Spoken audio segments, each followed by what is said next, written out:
creating high quality renders is not enough for you in order to have an ArcViz business anymore. The only guarantee today is to have a system for getting clients consistently, building a marketing system and building your brand over time. In this 4-hour course, we'll go through the mindset shift that you need in order to hit 100K a year with the ArcViz business, how to reach out to clients, what to write to them, what content to create, and how to lead the sales call and close six-figure deals. This course is only for studios and freelancers who are looking to grow and hit the six figures and beyond. Watch the whole thing and let us know how it helps. Okay, so let's dive in how you can actually create a six-figure ArcViz business, the whole guide on how you can get clients, convert them, and basically create a six-figure studio that generates your income doing what you love as an ArcViz artist. All ready to go, Anis? Amazing. I'm so excited to kick off. Yeah. Same. Now, why the hell should people actually listen to what we're talking about? Well, I'm Melos Azemi. I've done over 150 projects across 40 countries in the past 5 years. And by doing so, I have also created a following on social media about ArcViz of over 200,000 people across all social media. And through this, I've created an education business as well as a services side of business. And here today, I will be joined by Anis Alomar. Anis, can you introduce yourself to everyone? Great, Melos. That's amazing. I mean, me, Anis Alomar, I am a former 3D artist and architect since 2003 until 2018. 2018, I took the step to change my career to be in the coaching side and specifically in client acquisition. And until today, I have managed to coach plus 71 ArcViz studios. Those are, I would say, the longer term clients. And if I would say today is my specialty is more about how to get new clients, how to retain the old ones and grow revenue, plus team structure, everything that should happen so that you grow seamlessly and in a very effective way. Awesome. Cool. All right. So now that they know why they should listen to us, let's get going on some common ArcViz mindset obstacles. There are a few ones. There is the big one underneath, but most people worry about if they charge too little for their work and what happens if the client rejects because of price. Do they need more pieces of work in their portfolio? Or will they lose clients if they specialize in a very niche sector? Perfect. Now, what do you think about all of these? Yeah, I mean, the price, like, I would think about the price is like, it's the first layer of the onion. So later we will see more about the sales strategy, about what clients really need from you. And we will talk more about how to handle this objection about the price. But I can tell you quickly, the price is only the first layer, and the price is like some sort of like common objection. They will hear a lot when they feel off in different areas. It could be like something they didn't see, they don't trust you, they don't really feel like you are capable of doing the work. So do not believe the price thing. Okay, yes, you might get some clients who are low on budget. They are not your clients. But if you are talking to the right ones, you would love to work with, and you know that there is a good fit between you and them, and they start with the price, then it is something else. And in this industry, we don't have regulations about the price. Everyone is charging differently. Like you might find someone in third world countries charging 100 to 100 euros for or dollars for a rendering. On the other side, you find someone in the UK, or maybe in the UK charging £2,000, or maybe someone in the US charging £3,000. So how these guys are able to charge that high price, and the other guy cannot really seem to expand over 100 to 100 US dollars. By the way, my start in the ArcViz industry, the first project I got paid for, it was 300 US dollars. And that's very good. That's triple the amount that I got paid. I got paid for $100, by the way, for everyone joining in. I did a full 1 minute animation of a mansion. Animation. Oh my God. Yep, 100%. Yeah. With that said, the portfolio paradox as well. This one is a huge mindset shift, I think, for most of you, because most of the time, I think ArcViz artists need less work in their portfolio, not more work. Because what's happening is you are doing like 30 pieces of content or 30 pieces of work that you're putting in your portfolio, but they are irrelevant for the client that you're going after. And I would say the perfect amount, if you keep it high quality, is between 8 to 10 pieces from my experience and from what I understand. Obviously, if you're a large scale office, you can go even further along, but for everybody joining in, I think 8 to 10 is a good markup. Would you agree, Anis?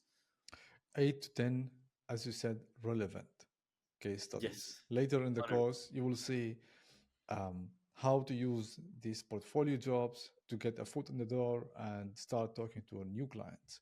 Also, you will see what does relevant mean. Yeah, I do totally agree with you. It should be relevant. Mhm. Some people say, I will put everything I have done. And as a result, if I am viewing your job and I see one aerial view for a commercial project, another close up, you feel really like too in love in it, Mhm. or maybe a replication of an image like you have seen Mir is doing. Me as a person, like as I would say a commercial developer, I cannot relate to all of this. So I Mhm. simply I will close it and that's it. Maybe if I downloaded your portfolio, it will be lost in download folder, or if I saw it online, I will just lose where it was. Yes, 100%. Even you will get the impression that you're too spread thin on too many different type of projects. So you're not going to focus 100% on what I need. Now, what about these specialists here? I think this is a big one with ArcViz being a competitive market. There is a huge fear of ArcViz artists that if they focus on just one sector of the market, they will lose out on so much other potential. What do you think of this? Overall, is it a safer way of doing an ArcViz business by focusing on a small segment of a niche, or is it safer to go general? I would say the solution today for any ArcViz artist who is looking to get clients, at least stabilize the revenue and the grow, the first step is to niche. There Mm-hmm. is no way you can stay broad to everyone. This is one. And in later in the course, we will see like it's going to be in the first module. Mm-hmm. You will see like when is the right time for you to be specialized and what happens next and what should happen before. Mm-hmm. 100%. I totally agree. I think the reason why we left it for last is because this is the most important one that makes the biggest difference on ArcViz artists actually being able to grow and get their first step through the door on major decision makers for actually getting work. Now, the major question, the one with a bold text on that we get the most often: will AI replace me? I would go first in this. I think AI will replace most of you, if not 100% of you, if you do not actually take the steps that we'll talk about through this course. The risk of AI replacing ArcViz artists, it is there. We are not there to deny it, and it is very relevant. However, it is just room for adoption, and I think the people who will follow through and actually get the time to understand the concepts that we'll talk about through this course will be able to survive and go further in their ArcViz career. Absolutely. One thing about the AI, a little bit of off the topic of AI. Look, everyone on Earth is still a human, uh, and the number one goal for them is to have peace of mind, more time to spend with their families or enjoy their Mm-hmm. lives. This does not mean they are looking to spend more time to learn AI, know how to prompt, use this software and that software to get the job that you were getting previously done in less time. It takes more time because you need to know what to prompt, or how to use it, how to adjust it. And at the end, if you are still doing your own job, you will get lost at some point. You still need guidance to help you. And architects and interior designers, they are great designers, not visual communicators. So they will still need someone who is going to help them in the composition or like how to make the best image. And someone who is going to master how to make an image cannot master also the design. Yes, you might find outliers like one or two, a couple of designers, but life of the designers are getting even harder today with sustainability and CO2 and everything Mm-hmm. happening. So they are getting more regulations. So Mm-hmm. this does not really lead to them having more time to Yes. do your job. You 100%. still need to do their job as well. So Mm-hmm. will it replace you? As Melos said, you need to go through the steps we'll present to you today, um, to make sure you give your clients the peace of mind. 100%. Definitely. And on that note, I will just say that just delivering pretty pictures is not going to be enough because that is already being done by robots nowadays. So I think we'll go and move forward into the first module of the course, which is your position in the ArcViz market. So for this, there are 4 different positions that most people take in the ArcViz market. Anis, would you go over that for us? Absolutely. When we talk about your position or even the market, people say, do we need to do a market research? Should I go on LinkedIn and search titles? Should I go on Google and search like businesses? Look, the first step starts with you. You need to decide for yourself, how should I structure my business? And what type of business I'm looking to make. Am I going to stay a freelancer, or should I get some freelancers helping me, or should I get in-house team? Should I grow a company?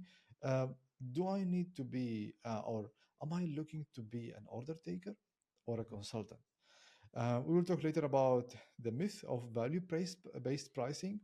And everyone is talking, oh, you need to provide value, you need to provide everything. Yes, you need to provide value, but not in all stages. So the first step for you now, you might have been in Melos's course and you have seen his content on D5 or maybe Enscape, I don't know.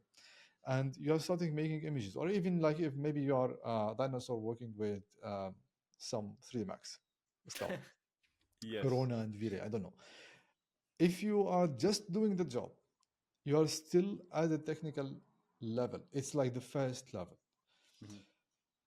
What in case you are still at that level, okay, you might learn from this course how to be a specialized expert. Yes. Like, because 100%. specialized experts, no one is going to go to the expert to get like a common advice or a common Mhm. type of work. And we will talk even like how to specialize, how to look to like niches or segments in the market, and to choose the one that fits you. And Mhm. after that, when you are a completely expert, now you can jump to something called value-based professional. Like, you are more, I would say, you are not even a specialized, you are someone who people like seek the advice from and give us a complete solution. And at the end, you should be like a complete strategic business owner, overseeing everything. Now you have a bigger studio or maybe an agency. We'll talk about that later. So the first step, if you are still doing the job and you think that doing the job is enough, you are still like at level 0, I would say. We should number these levels. So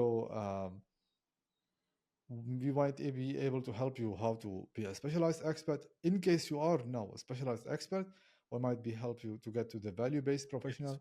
And 100%. in between, and even the last step, look, we are providing you with advice,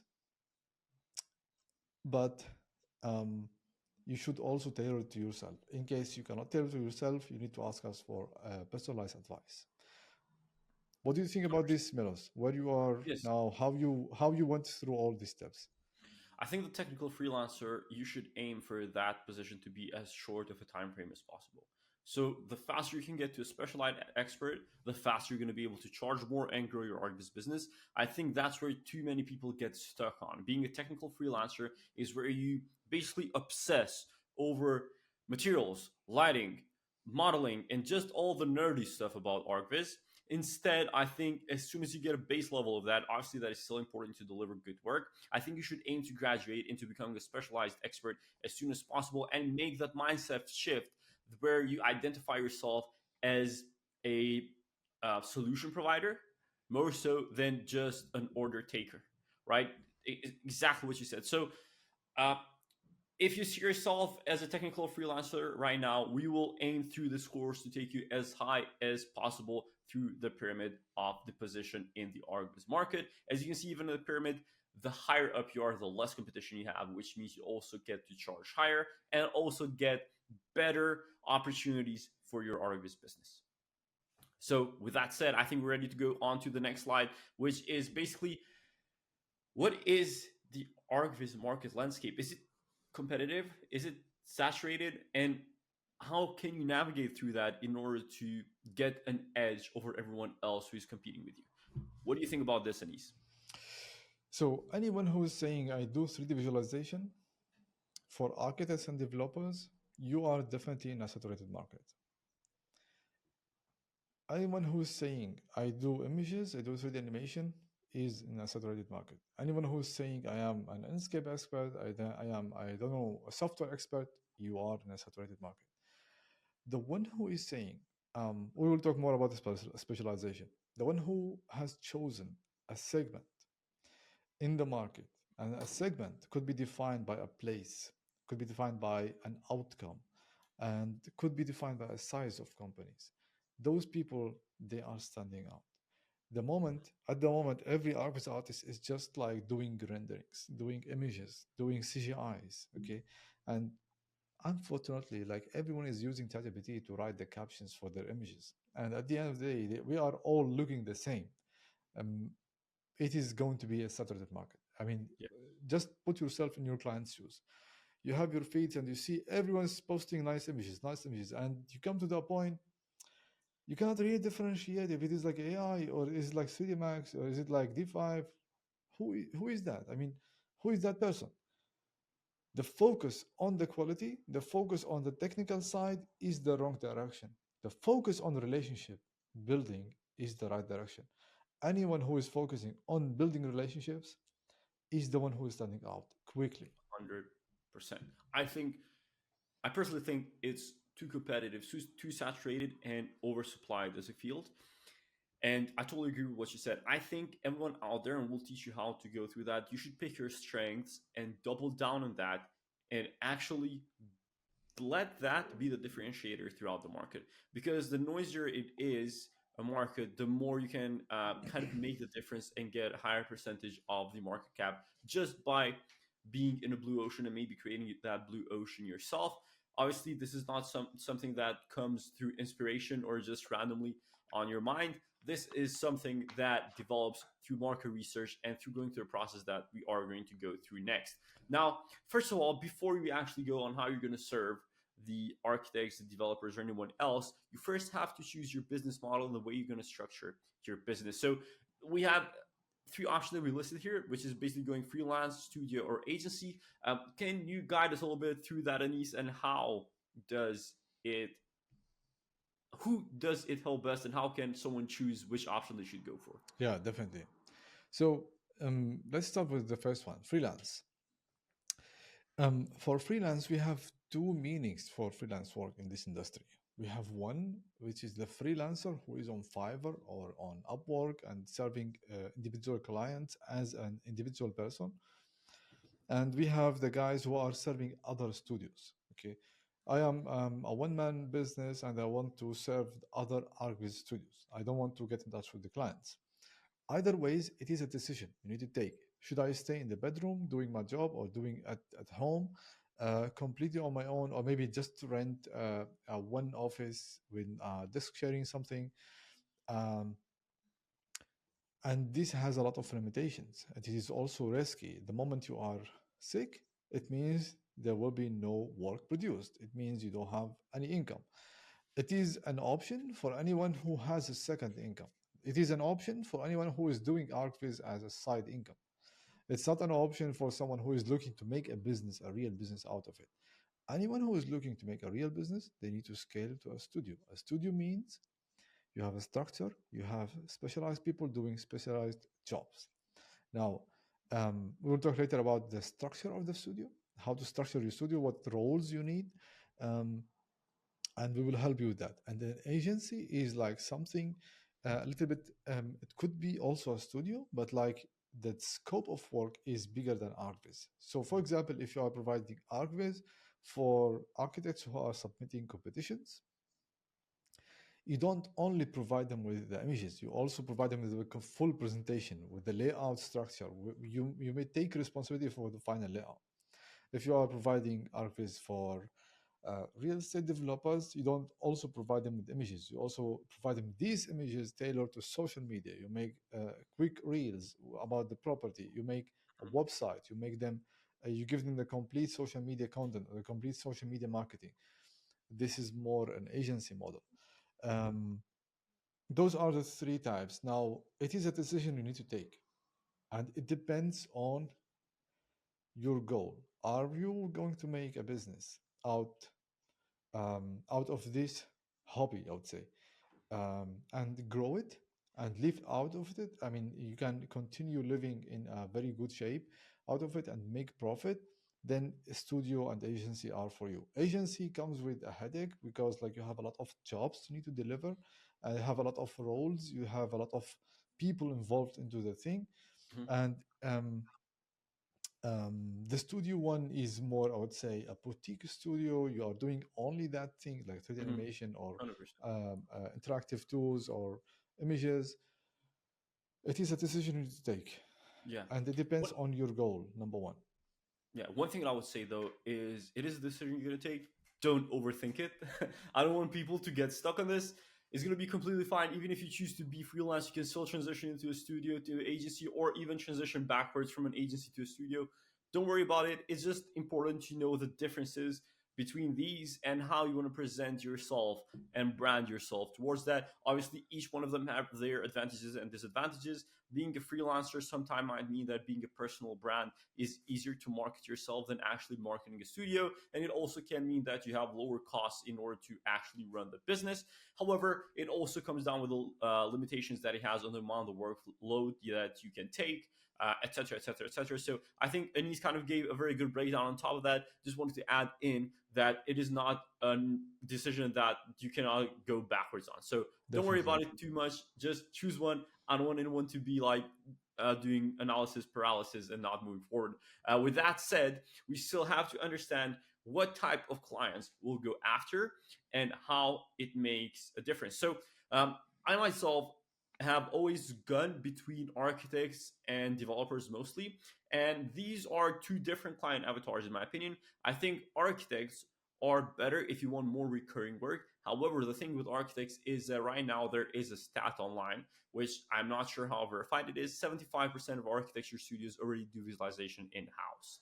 And that is with architecture studios that have 10 or more employees. Now, the thing is that you might not be as in demand, but if they actually need someone who's good, you will have a lot more recurring work than actually going for developers. Now, from my experience, developers have less projects that they will send out to you. However, usually the value or the amount of money that you will get from the developers projects is usually higher, and somehow it's a little easier to charge higher for developers because they just have a lot more value because they see it as a sales asset, where architects mostly see ArcViz as a communication tool between them and their clients.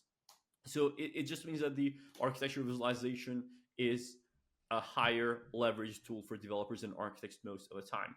And then interior designers, usually very similar to architects. Most of the time, I would say they have smaller budgets and they need more angles. So you might charge less for that. And with real estate agencies, is not something that I worked a lot with, but usually these are only high-end agencies that would actually need property marketing. It's not like you're going to find a beginner property broker that will actually need architectural visualization. How will you differentiate between all of these needs? Great. I mean, what you said is completely on point.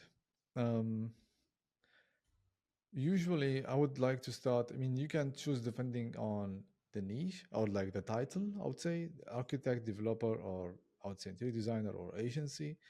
If you had experience before with architectural company, you do know their design process and you can really feed them with a great work. So they might use you as a design tool. You might use your service as a design tool. Developers, as Melos said, um, they do have less work. You might have the opportunity to charge higher because they see you as a marketing asset more than just a design tool. Agencies are the less people who will pay you. Okay, in general, okay, you might find agencies who are paying higher. Why? Because they pay you from their budget, from the market budget they are getting. So basically, they want to get the highest profit for themselves. Interior designers, they are great. They pay, but it's a very tough process because they care a lot about details. If you are someone who really care about details and you are too much into um, every segment, everything, all the types of furniture, and you can 3D model everything, then interior designers are definitely for you. This is one type of, I would say, differentiating between the clients. Mhm. Other way is differentiating between them depending on the purpose of using your visualization. So you have clients who are presented to private clients. You have clients who are presented to municipalities to make some public viewing. You have clients who are presenting to investors. You have clients who are presenting to buyers and buyers. And in this way, you lead by the purpose, not by the type of clients. And in this way, um, any one of those people, I mean, any one of those four people who is looking to present to an investor, they will come to you.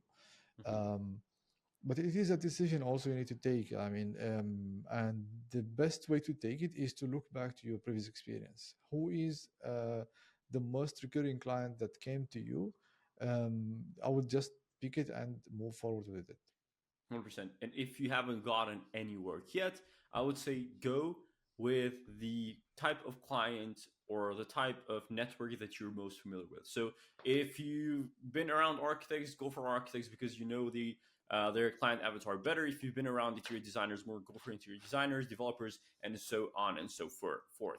Now, uh, after understanding those, I think it is a perfect timing for all of you to go ahead and select your niche. And these are kind of some of the steps that you need to take in order to go and select a niche. Now, if you've never heard the term niche before, it's basically a very specialized segment or category of a certain market. And as we said, this gives you an edge into not competing with everyone who's just creating pretty images. Now, can you take us along these steps for selecting a niche, Denise? Definitely. And thanks for defining the niche. I mean, that's perfect definition. Mhm. Um, so basically, analyzing the market gaps. Yes, if you are helping architects who are doing offices or designing offices, you might say this is my specialty, and then you go to the market and you see, no, you know what, these guys don't really have money to pay for renderings, or maybe they don't have really the need because like they can use a simple software and they can get the feeling of how the office will look like. For that market, it means you might go only for the ones who are doing like luxury types of offices, and those people are not common, I would say. You do need to research them, and those people, they don't sit without a provider. They might be also using a lot of competitors. So analyzing the market gaps starts with you observing the market. It starts with going to municipalities, reports about housing projects. Okay, you look to countries reports, seeing how much they would like to invest into housing.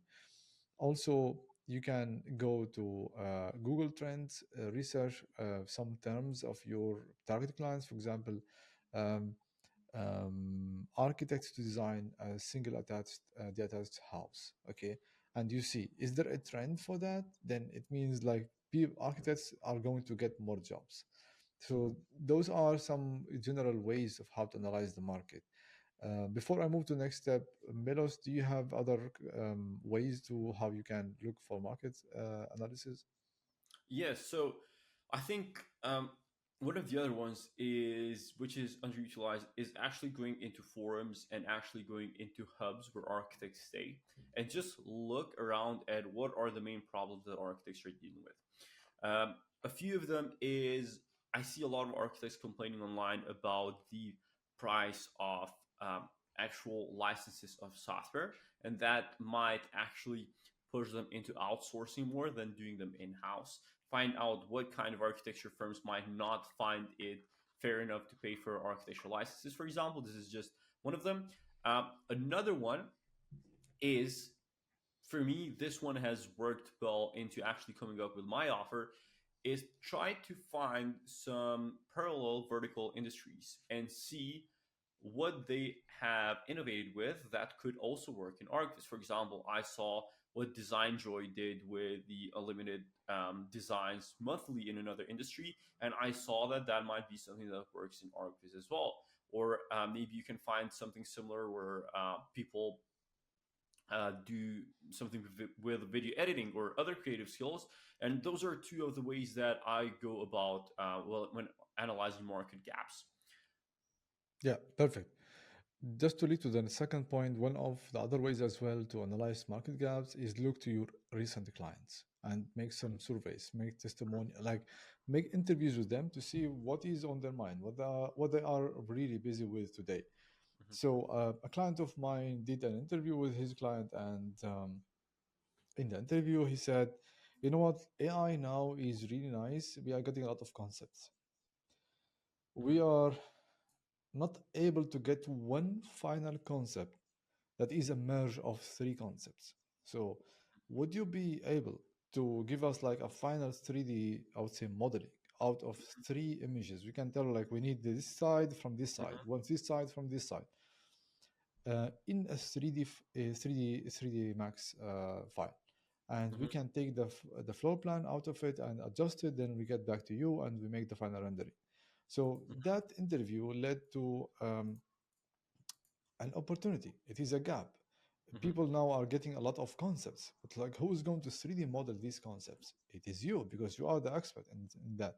So mhm, assessing your strength and knowing that you are great at 3D modeling and you are great at getting the 3D model out of one picture, this mhm, will help your client see the value of you. And um, this by identifying your strength plus merging it with a trend you have seen online, this might become a niche. mhm. 100%.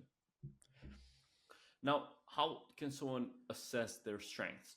This is a perfect example of how I kind of came into the offer as well. So when I started out, I was doing renders with Enscape, and the thing came. My strength was basically the tool that I used at the time, which was a lot faster than every other 3D artist, which was actually using 3ds Max. Now, I would be able to deliver something at least 5 times quicker than someone who was using 3ds Max. And I found an arbitrage in the time to quality ratio that for the work that I can produce. This is one way you can assess your strength. Usually, it is about making something more efficient, making something faster, or making something better. Now, the way that you can do that highly depends on the kind of client that you're going afterwards. But I think this is the main point where most architects just want things to be faster, more efficient, maybe in communication, in workflow, or even in terms of quality, where you can produce something which clearly defines their vision. Absolutely, absolutely. Also, another way to how to assess your strengths is to ask your previous clients. Ask them when we do my growth programs, we have some sort of like testimonial surveys. We have some specific questions for the clients to answer, and Mm-hmm, we get these answers. They really write a lot about how they feel about the work we have done, and throughout the way we see clearly what is the strength. Sometimes like you might get like you have some sort of like uniqueness or strength that you are really mm-hmm, responsive, you are quick in editing, you can mm-hmm. make the things in the moment, you see, while you are on the call, and this is a strength. You need to Yep. see who else is looking for this and provide it. And yeah, moving to the last point. Yes, you got where you are great at. You know the gaps, but if people are not willing to pay for this, it's not even profitable. I wouldn't choose it. Mm-hmm, mm-hmm, Um, I think later we will define what is profitable, okay, in a mm-hmm, more, I would say, specific terms. But in general, if you get a project that is, I'd say, 50K over 6 months, it's not profitable anymore because you will get payment in the beginning. Maybe you will get the final payment at the end or after you finish the project. And throughout that way, you are just making revisions and making all the type of work, and you might not have time to other projects. You might not mm-hmm, have time to market yourself. So it won't be profitable. Maybe you will look at the 50K as something big, but like over time, it becomes really very few. mm-hmm, This is one. Two, if you get like a project that is 5K in 2 weeks, that is something I would like to look into. Or maybe in 1 week, yes, that's nice. So profitable, it means something that does not drain your energy, Hmm. plus it gives you a good profit. So Yeah. you like later you will say like you do need to provide like set a minimum income for you per month, and this course is more about how to hit the six figure and beyond. We will provide you with metrics, how many projects you need, how many clients you'll need at the end. But for now, just keep in mind, you do need to have time, time and effort together in mind while you are pricing. So Hmm. when you price a project, definitely, at least when you define the niche, okay, you do need to see, okay, how much they are willing to pay for this. Is it Yes. like a regular image, or is it like just like a reduced value image and it takes more time? So it's not really worth it. 100%. I totally think that the actual clients being able to pay for something plays a huge part, because it doesn't matter how good your offer or your work is. If you're going after people that are broke, you will end up being broke as well. Now, the final step, which is developing a specialty, I think that just goes along with what we talked beforehand. You develop your specialty by defining your strengths. If you're better at commercial projects, or you're better at getting a mood for a serious project, you're better at helping architecture studios win competition, just double down on that, because that is how you can stand out even further. Obviously, that will take a bit longer than just picking a profitable niche or assessing your strengths, as we mentioned earlier. Um, Next up, we will going to talk about on what Anis just mentioned, which is what is a profitable niche. Now, the way that I understand a profitable niche is, for me, most of the time, it is a segment of the market where you can get an arbitrage of high demand but low supply, and when you can deliver it in a way that is cost efficient.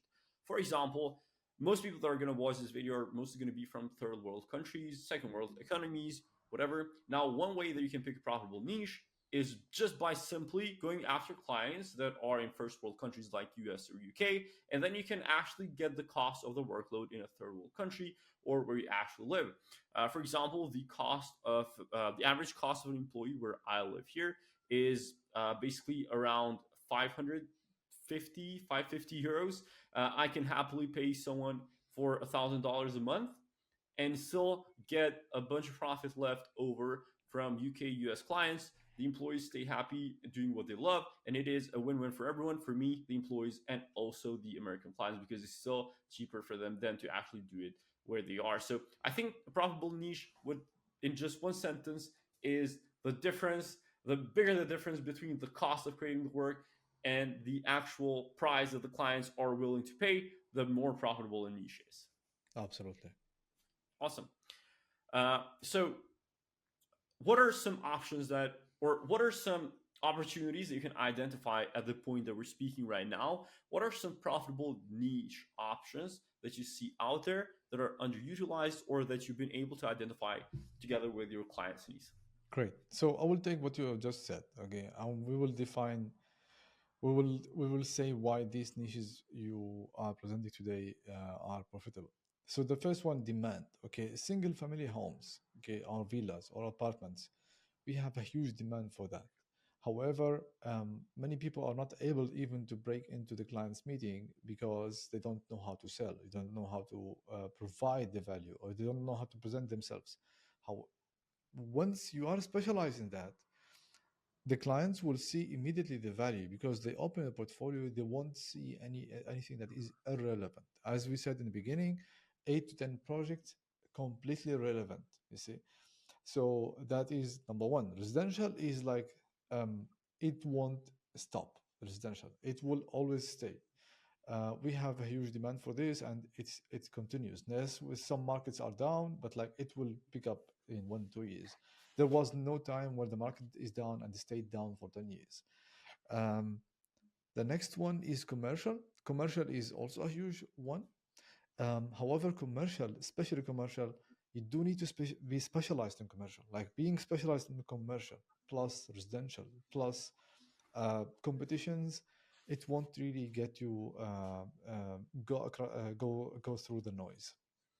If you Mhm. are specialized in commercial, you will get quickly a meeting with, I would say, property marketing manager. They are doing commercial properties because they know that you are the guy. And especially with commercial properties, they build to lease. Okay. And for that, they would love to start like close contracts before even doing the work, before starting the construction work. And this depends heavily on the visuals. The more meetings they get or the more interest they get, the quicker they can close meetings. And you being specialized in this, it will get you a quick meeting. Sorry, it will get you a meeting in a quicker way than anyone who is like a generalist. Yes. Um, Competitions. We do know that in our industry, in ArcViz industry, like people who are doing like one or two competitions for Zaha Hadid or maybe Norman Foster or any BIG architects or like any famous architects, they stay there. Okay, they are doing more competitions for other studios. Why? Because they are specialized in that place, and they see that okay, we have a competition. They will get the design 1 week before the deadline, or maybe 2 weeks before the deadline. Mm. In 2 weeks, I'm doing this. I'm getting paid. Nice. Okay, and I have more time to refine my craft and get the new next project. And usually, when the market is down, the government are going to provide more competitions to keep people busy and keep them working. So there will be no time where there will be no competition. It will always be there. And Mhm. the last one is interiors. Just remember, like doing an exterior to a building, um, you might be able to do the whole interiors for all the building. And if you are doing 5 exterior renderings, definitely you will do more than 20 interiors. Yes, in some cases you will do a couple of interiors, but like just imagine you doing a one exterior for commercial property, and everyone inside the different brands are going to lease those spaces. If you are the specialized experts in commercial exterior interiors, you will get all the contracts doing 100%. the renderings. Yeah, Yes. those are, I would say, the most major niches. There are a lot of niches, smaller ones, more profitable. It depends on the individual case. We cannot just name all of them, but those are the most common niches. Mhm. One, two other things that I want to talk about is that you can also specialize in niches on other ways as well. So, for example, you can also specialize on the type of deliverables that you do. You can specialize in only doing images, in only doing animations, and in only doing virtual reality. Now, as of now, I think the best bet for most ArcViz artists would be to specialize in video walkthroughs or virtual reality. Not that images are dead, it's just that they're becoming a commodity right now with the age of AI. So if you can get better at animations and especially virtual reality or interactive actual environments, it's going to be much harder for AI to replace you because that is something that is going to take a long, long time to actually be developed. And the other thing Definitely. that you can basically niche down even further on is through location. So, for example, right now there is a big search of a lot of buildings being made in Saudi Arabia, in Albania, in a few other markets that are being developed. So if you can even specialize in just a tiny little market, let's say you get a neighborhood of like 150 villas on the coast of Albania and the coast of Saudi, then it game over for that whole year. You do not need any other projects. So I really want to emphasize that the money and the riches are really in the niches here. And you have to be able to sacrifice the generalist idea and your, I guess, belief in order to graduate from being just a technical freelancer into actually specializing into something very specific. 100%. What Miro said, if you apply what Miro said and what we said previously, it will help you in your marketing later. You will know exactly what are the countries I'm going after, who I should contact, what are types of companies I should look for. Um, so your marketing actions are going to be precise Mm-hmm. instead of like just targeting anyone who is looking for an image. You will be more precise and you will be pickier in who you need to work with. So 100%. yeah, I think we are ready to move to the next step. Mhm. Which is creating your client avatar. So based on all that we talked right now, How do you create your client avatar? What do you think are the so you gather the information for what we talked earlier, you decide your niche and all of this. Now, how do you gather that information and then filter out into creating your client avatar so you know exactly who you go after to? Perfect. So there are two things in the client avatar. One is why they need you and how they hire you. Before that, if we don't know any demographics about them, for example, company size, where they are now, how old are they? For example, do you expect, if you are maybe a 30 years old ArcViz artist, do you expect an architect who is like 22 years old to hire you? I would doubt that, because they would love to do everything their own, and they might be really well doing ArcViz maybe better than you. um, are they 50 years old, or are they 60 years old, like before retiring, or are they more CEOs, are they bigger, smaller? Mm-hmm. This definition usually is taking best from your previous clients. If you don't have previous clients, you need to test, define exactly who might be a good fit for you, okay, and go after it. If it works, great. If it doesn't work, change it. There is no one rule for that. This is one. I mean, this is the first layer, the first filter, I would say. The second one is why they hire you. Is there any pain point they are experiencing they want you to solve it? For example, let's say with Melos's agency model, okay, he's more into the retainer model, and he's providing those architects with continuous renderings, unlimited revisions. It is like one fixed monthly fees. And what problems does this solve? For any architect who is like maybe not into hiring an in-house visualizer and bringing their software and buying for the software, buying the hardware and the desk space, and the responsibility of this guy is working or not. Maybe they are, maybe the in-house visualizer is sick, and over time, with I mean, unfortunately, this is the truth. Everyone who is employee, over time they will get rusty. I mean, why? Because employees, with respect, I mean, employees like priorities are different than individual artists or freelancers priorities. um, I don't want to get into this topic, but like definitely when you are employee, over time you'll get rusty. There is no question about that. um, Now, if an architect is aware of this and don't want really to get into it, they might hire someone like Melos, and Melos is going to be always looking to provide the best service, and the architect is always getting something that is high end for a fixed fee. So he is solving the problem of an architect not willing to hire or get the overhead of having someone in house doing all of this work, and with all the consequences that might come after this. So this is one problem. This is why they might hire Melos. Mm-hmm. Um, for me, when I was doing 3D artists, 3D renderings, I was more specialized into like monuments. Like those are smaller details, those corniches. I love them somehow. This is basically dependent on my background as an Arabic guy doing all of this for Qatar and Saudi Arabia. And I came to Germany. In Germany, like I didn't really find that people are into that. Mm-hmm. So they are more into the simple style. Everything is white, nothing, no design. Until the moment when I went to a city called Freiburg, and I found that I mean, in all the cities they have all buildings, but like in Freiburg, there was like a one street, main street, and they had a lot of old buildings. And there was a developer who was looking to change some items on the building, plus change the color of the building. And to do that, he needed to provide a rendering to see before and after.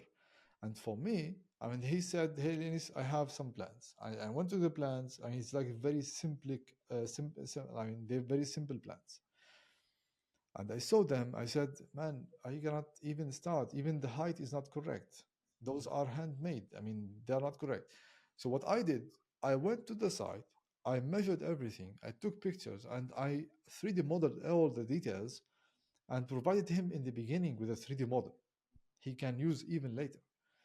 And then I put the materials and made the renderings, and before and after, he was greatly thankful for me, because like the city was able to um, approve it quickly. They saw exactly what will happen there. So the pain point here is like helping him get all the changes approved fast. Mm-hmm. And based on this pain point, the why, you will get your clients. And for that, only that job open to me all the jobs for all the buildings in that area. Mhm, And that was my niche. mhm, Now we talked about the why. Now how they hire you. Okay, as a general rule, everyone is going to start with their network. I will see other developers I know. Okay, do you know someone who is able to do some images? Yes. Okay, send me their portfolio before even talking to you. Um, and then they will go their groups. Everyone is in a group, okay, for developers, for the area itself, for the city itself. And they will see, is there anyone who is providing this, who is active on social media that can provide it, who I know. Okay, they will look into their emails. Did I get any cold email from someone in the past? And that's all happened before even talking to you. Now let's imagine, so this is like the first step. I'm talking about developer. In architecture it's also different. They will start, we have a director, we have a designer, and the director has someone in mind, the designer has someone in mind. So they will say, so I mean, when you are in a company, the last thing you would like to take is the responsibility for hiring someone that won't really deliver on what you are looking for. mhm, So what they will say, like, let's put those providers in a list and ask them all to give us a quotation. And now, depending on your sales process or how you present yourself, you might get to the final stage, which is like you are between the top three. Now, the problem is like no one knows that process. If you know it, then you would do everything you can just to get on the list first. mhm, Okay, and then what happens after? It's going to be a different story. So how they hire you is a huge deal. So why and how they hire you is your client avatar plus where they are, how they look like, how old are they. These are the basic information for you to 100%. define a client avatar. One It thing is that I very will important. Yes, one thing that I will add on is about firm size. If you're going after architects, I think this is very important because, as I said earlier, 75% of larger architecture firms actually create visualization in house. Now, this is where you will find something contradictory, which is that if you want to go for firms with higher budgets, it's usually architecture firms that have more employees. But if they have more employees, they will most likely have someone in house who does it for them. So, how do you do this? I think you basically have to go for the middle ground. For me, it has been firms with around 10 to 15 employees that have worked well. Now, this highly depends. However, if you're wondering about that, I would highly suggest you that you go for firms which are not a one man band or like firms that are just starting out. Obviously, they still have a lot to do on their plate and they might outsource, but their budget is barely going to be there. And they're usually going to be the most demanding, the one they're going to ask for the most revisions, and the one that are going to take the most time out of you.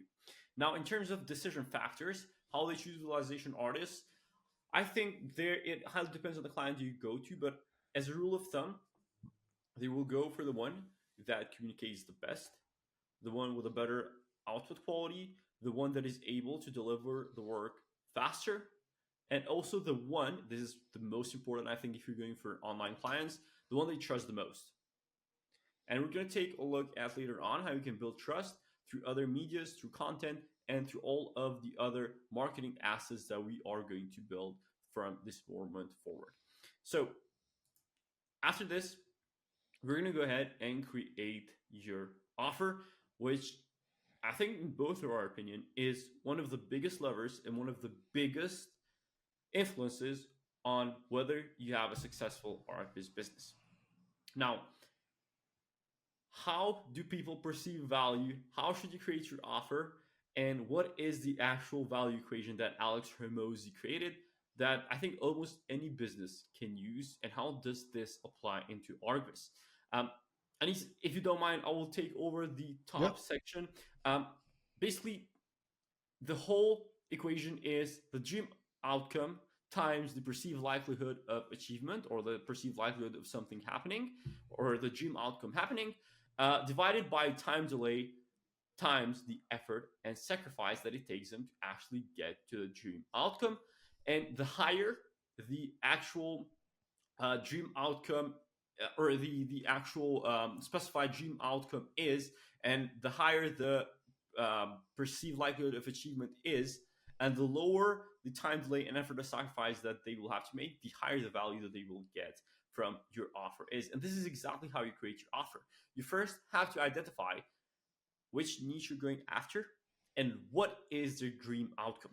For real estate people and developers, it might be to sell the properties. For architects, it might be to communicate their ideas better to their clients. Or for some real estate property developers, it might be to actually create digital or social media assets for their brand, etc., etc., etc. And then once you define the dream outcome, you then have to increase their trust or their lower their risk or increase their perceived likelihood of achievement, which is basically the same thing. And the way that you do this is by showing them case studies, testimonials, and also having a large catalog. I will confidently say that having a large catalog of content online and reputation online will increase the trust in you and actually get them to believe that there is less risk in hiring you as an agency, freelancer, or studio. Now, a time delay, this is pretty self-explanatory. The faster you can deliver the work, the easier it will be for them and the closer they will be to the dream outcome. And in terms of effort and sacrifice, this is one that I think is so underestimated by ArcViz artists because there have been so many architects that have told me that they don't even want to outsource because every time they outsource to an ArcViz artist, they have to tell them everything in detail of what they want, and it just takes way too much effort, way too much time to give feedback, to identify, and all of this, which is just adding extra tasks on their to-do list where your job is to free up their time instead of add more tasks. So this is kind of an overview of how you can increase the value that you provide to architects or developers and how you can create your offer based on this equation. Great, great. I mean, I won't add anything to what you said. You said is completely. I mean, you pictured the complete, I would say, equation. I would refer back to what we said in the beginning. Why you should niche down. Okay, and you might be scared, but like, let me demonstrate how this would be great for you. Let's say you are a 3D artist specialized in the healthcare industry. Example. The healthcare industry, they use visualization usually to either like confirm a design with the client, okay, if it is like a private hospital or a private healthcare center, or to raise money. And the raising the money is basically has higher is a higher dream outcome than confirming it from the client because like um, the outcome is huge. Um, so if you are specialized in that niche, you can serve both of them. Now, if you are specialized in that niche, it means you have previous case studies and means like you are not like jumping between all niches. You are specialized in that place. And once you connect with someone, you will send them a book or like a portfolio book with a complete case studies only about that type of work. Now, with case studies, with testimonials, with interviews with your clients, with your, I would say, uh, content marketing on social media plus your website, they if you are talking about only that thing all over the platforms, it means like the perceived likelihood of achievement is way higher than than a normal 3D guy. So if we are trying to multiply the dream outcome or and the perceived likelihood of achievement, then we already are going to the right direction. Now, on the second half, the lower half is time delay. Like once you are specialized, you won't you won't need the same time a generalist is looking for, is needing like to finish the job. You will have you would need less time to finish the same type of jobs because like it's your daily job. You are doing only this, and the assets that you have, the type of work, the atmosphere, you know what people to put in the images, you know what type of greenery to put in the images, you know like the vibe into the image what you need to bring. So all of these aspects, they will become like a habit in your workflow. Plus, on the client side, the effort and sacrifice, they won't need to explain too much for you because you know all the details, you know all the niches, like all the niche ins and outs. You know exactly how to present the building in that environment in the image. So basically, the more you are specialized, the higher value you can bring using this equation. 100%. I think the whole point in exactly what you said is that the more you specialize, the more you niche down, the more specific you can be in the market's dream outcome as well. So, for example, you can charge a certain amount for saying I create renders for architects. You can charge more by saying I create renders for residential architects. You can charge more by saying I create renders for residential architects in the USA, and you can charge more by saying that I create renders for architecture firms in Los Angeles who are helping rebuild the homes after the wildfires. Absolutely, Right. that's a So good example. the more specific you get, the more you can charge. But the crazy thing about this is that even the trust is built even further. So Definitely. this is kind of an overview on how you can create your offer and the equation on which you need to build the offer upon.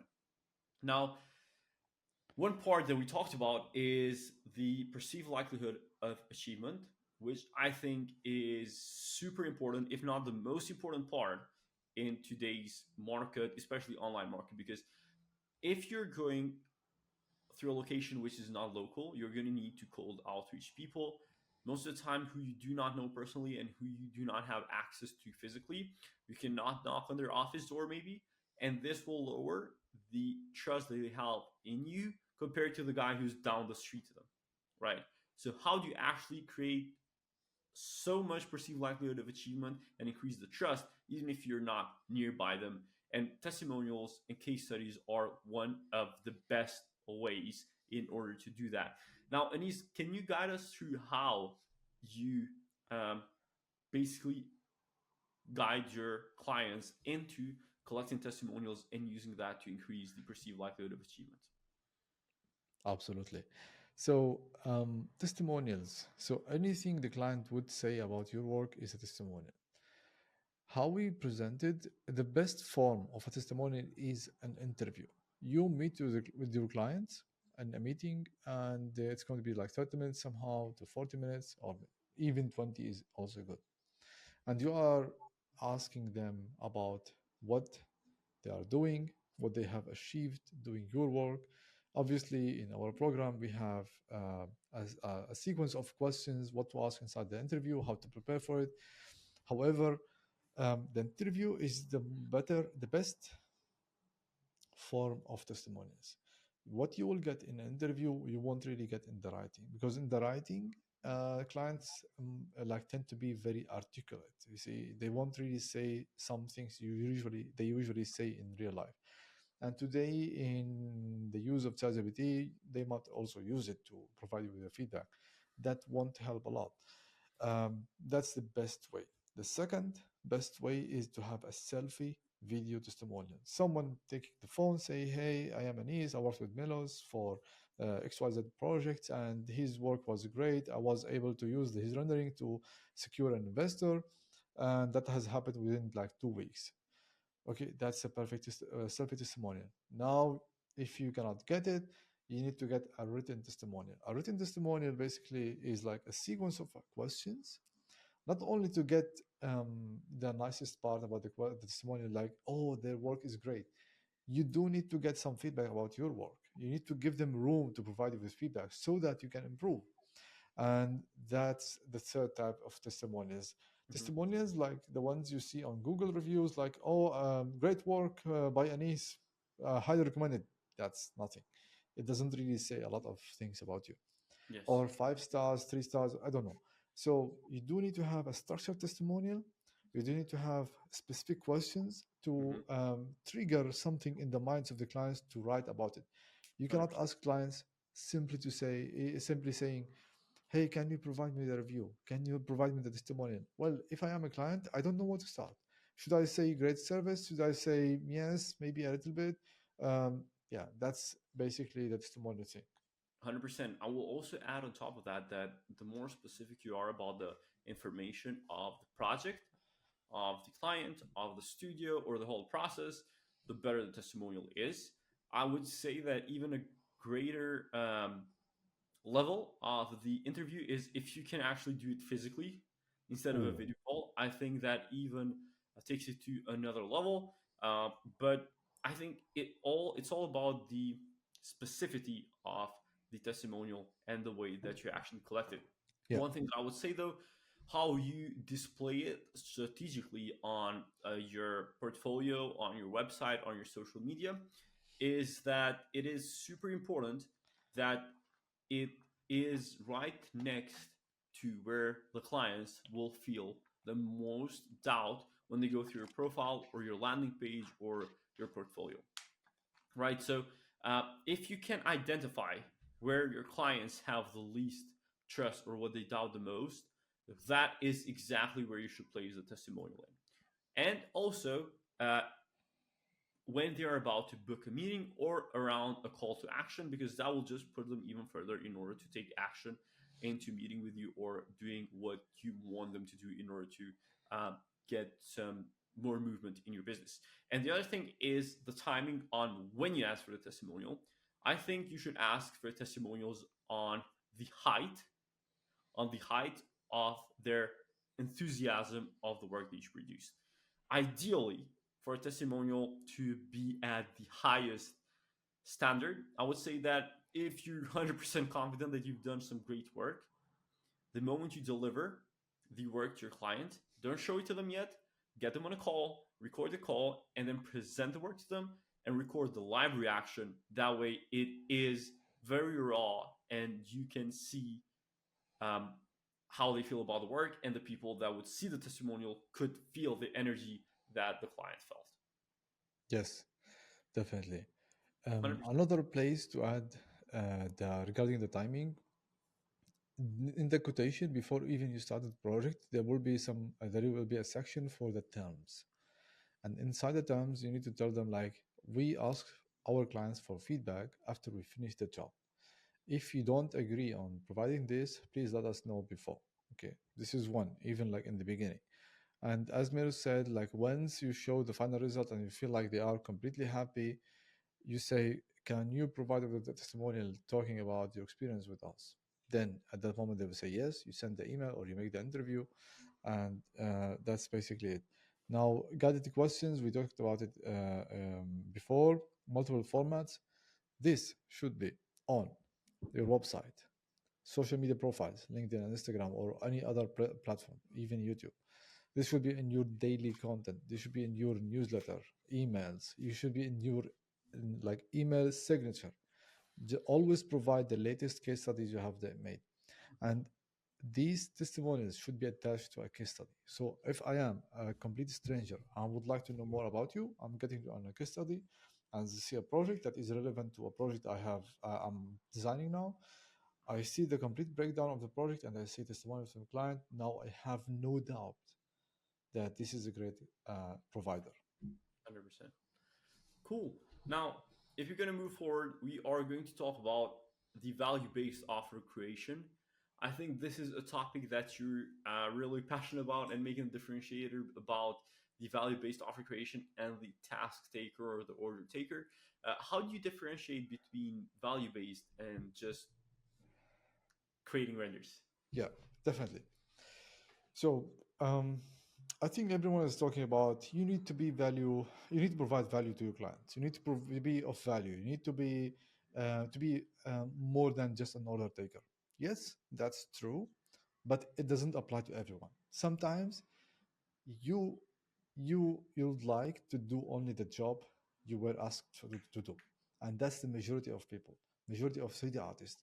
They get a quotation, they need to price, to do submit, and they need to do the job. And for those people, to tell them like you need to provide extra value, for them the wording value is just like noise. You see, they hear it a lot, they don't know what to start. Providing a value should happen only when you are in a position where you are allowed to provide value, when the other side is ready to receive your value.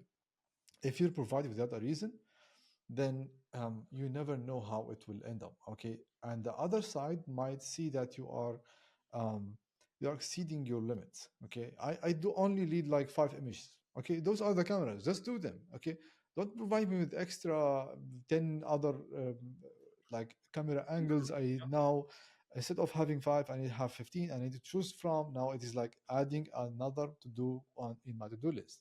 Hmm. Um, the value-based offer creation, it means you are behaving more as a consultant rather than an order taker. Okay, a consultant means you have the client coming to you saying, "Hey, look, we have a project. We need to visualize. We need to submit the competition. We have a couple of angles in mind. We don't know which one is going to be the last one. Okay, can you help us in define the camera angle, or what is the best mood, what is the best vibes to present this project with?" Or they will come to you say, "Hey, we are looking for a visual strategy to present this property. What do you think?" Now you are in a place, there is a gap, there is a problem. Yes, I'm happy to provide value. Yes, I'm happy to price my work based on the value I'm providing. But like if someone is coming to you, they know exactly what they want. There is no room for value. Value here doesn't really make sense. So a lot of people are talking about, you need to talk about storytelling, about delivering, like over delivering and being completely fast. Look, everyone is different, and the client types, they are triggered by different things. You do need to understand who is your client avatar, why they are hiring you, how they hire you, and from the early start, how to position yourself. If you position yourself as a consultant and you get someone who is looking for an order taker, they won't come to you. 100%. That's One thing the that I will add though Yeah, is if you want to do ArcViz just as a side hustle, just as something to yeah, generate some income, don't even bother with creating a value based offer. And in that sentence, don't even bother watching the course because, yeah, you will not have the time and the capacity and the commitment to go all deep on this, which is what it is required in order to create a successful six-figure business with ArcViz. So, 100% agree with you on that, Anis. And one thing that I will also add is that becoming someone who can deliver value to clients takes a lot of time, right? So it takes a lot of time, first of all, for them to listen to you, for them to ask for help on all of the other topics. You need to build authority upon that, and you need to have enough proof that they trust you on the decision making. Believe me, an architecture studio who is going to submit for a competition and has spent months with their team creating their design needs to trust you a lot to choose the angles of the design. Otherwise, it's just not going to work out. So you definitely need to have a lot of proof that you know what you're doing in order to do that. I mean, if you are actually going to create a business and dive deep into the value offer, there are a few steps that you definitely need to take a look at on creating your value statement. Basically, the value statement, the way that I would describe it, is how can you describe your service and the value to deliver in just one short sentence for your headlines, for your portfolio, for your website. And it is your value statement is kind of like a marketing asset of yours. So can you take us through a little bit, Anis, on how you create this and the steps I have listed here? absolutely. So the best formula, like the best, I would say, template or formula to shape your value statement is: I help target audience get the dream outcome they are looking for without the, I would say, the sacrifice and delay.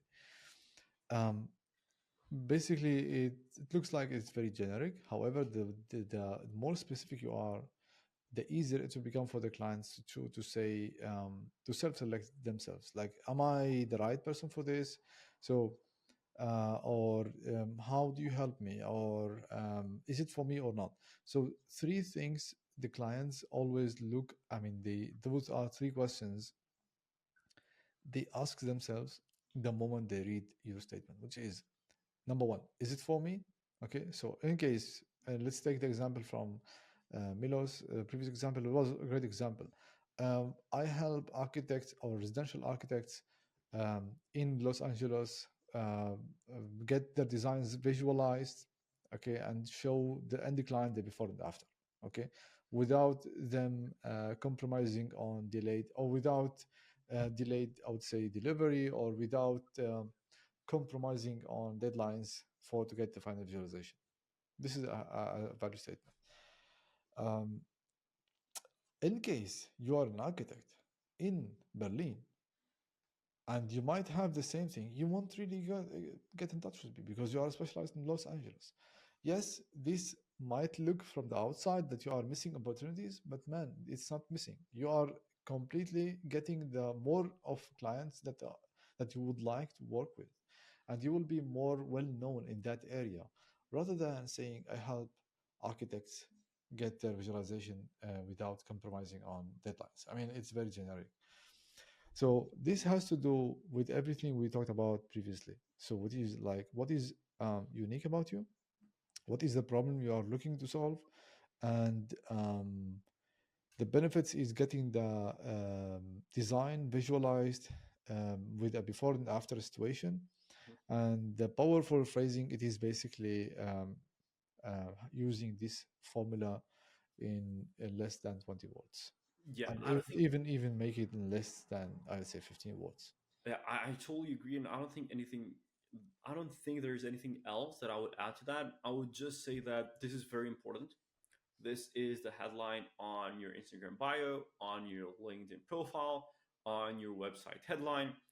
And this will make the right audience either stay on your portfolio and your profiles or get away from it. Which, by the way, you should get people away from you if they're not your target audience. Because you will be able to focus more on the people that actually need you and stay there. So this is why it's super important. It's just immediate filtering for who you need and who you do not need. And that's exactly why you definitely need a value statement, and it is one of the most um, leveraged marketing assets that you can have.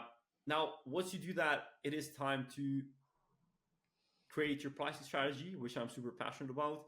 I would say that one of the four strategies that are listed there is one that I can confidently say that I might have been the first one to offer in the ArcViz community, the monthly retainer, and it may economically it makes sense a lot for an architecture firm, for an ArcViz firm.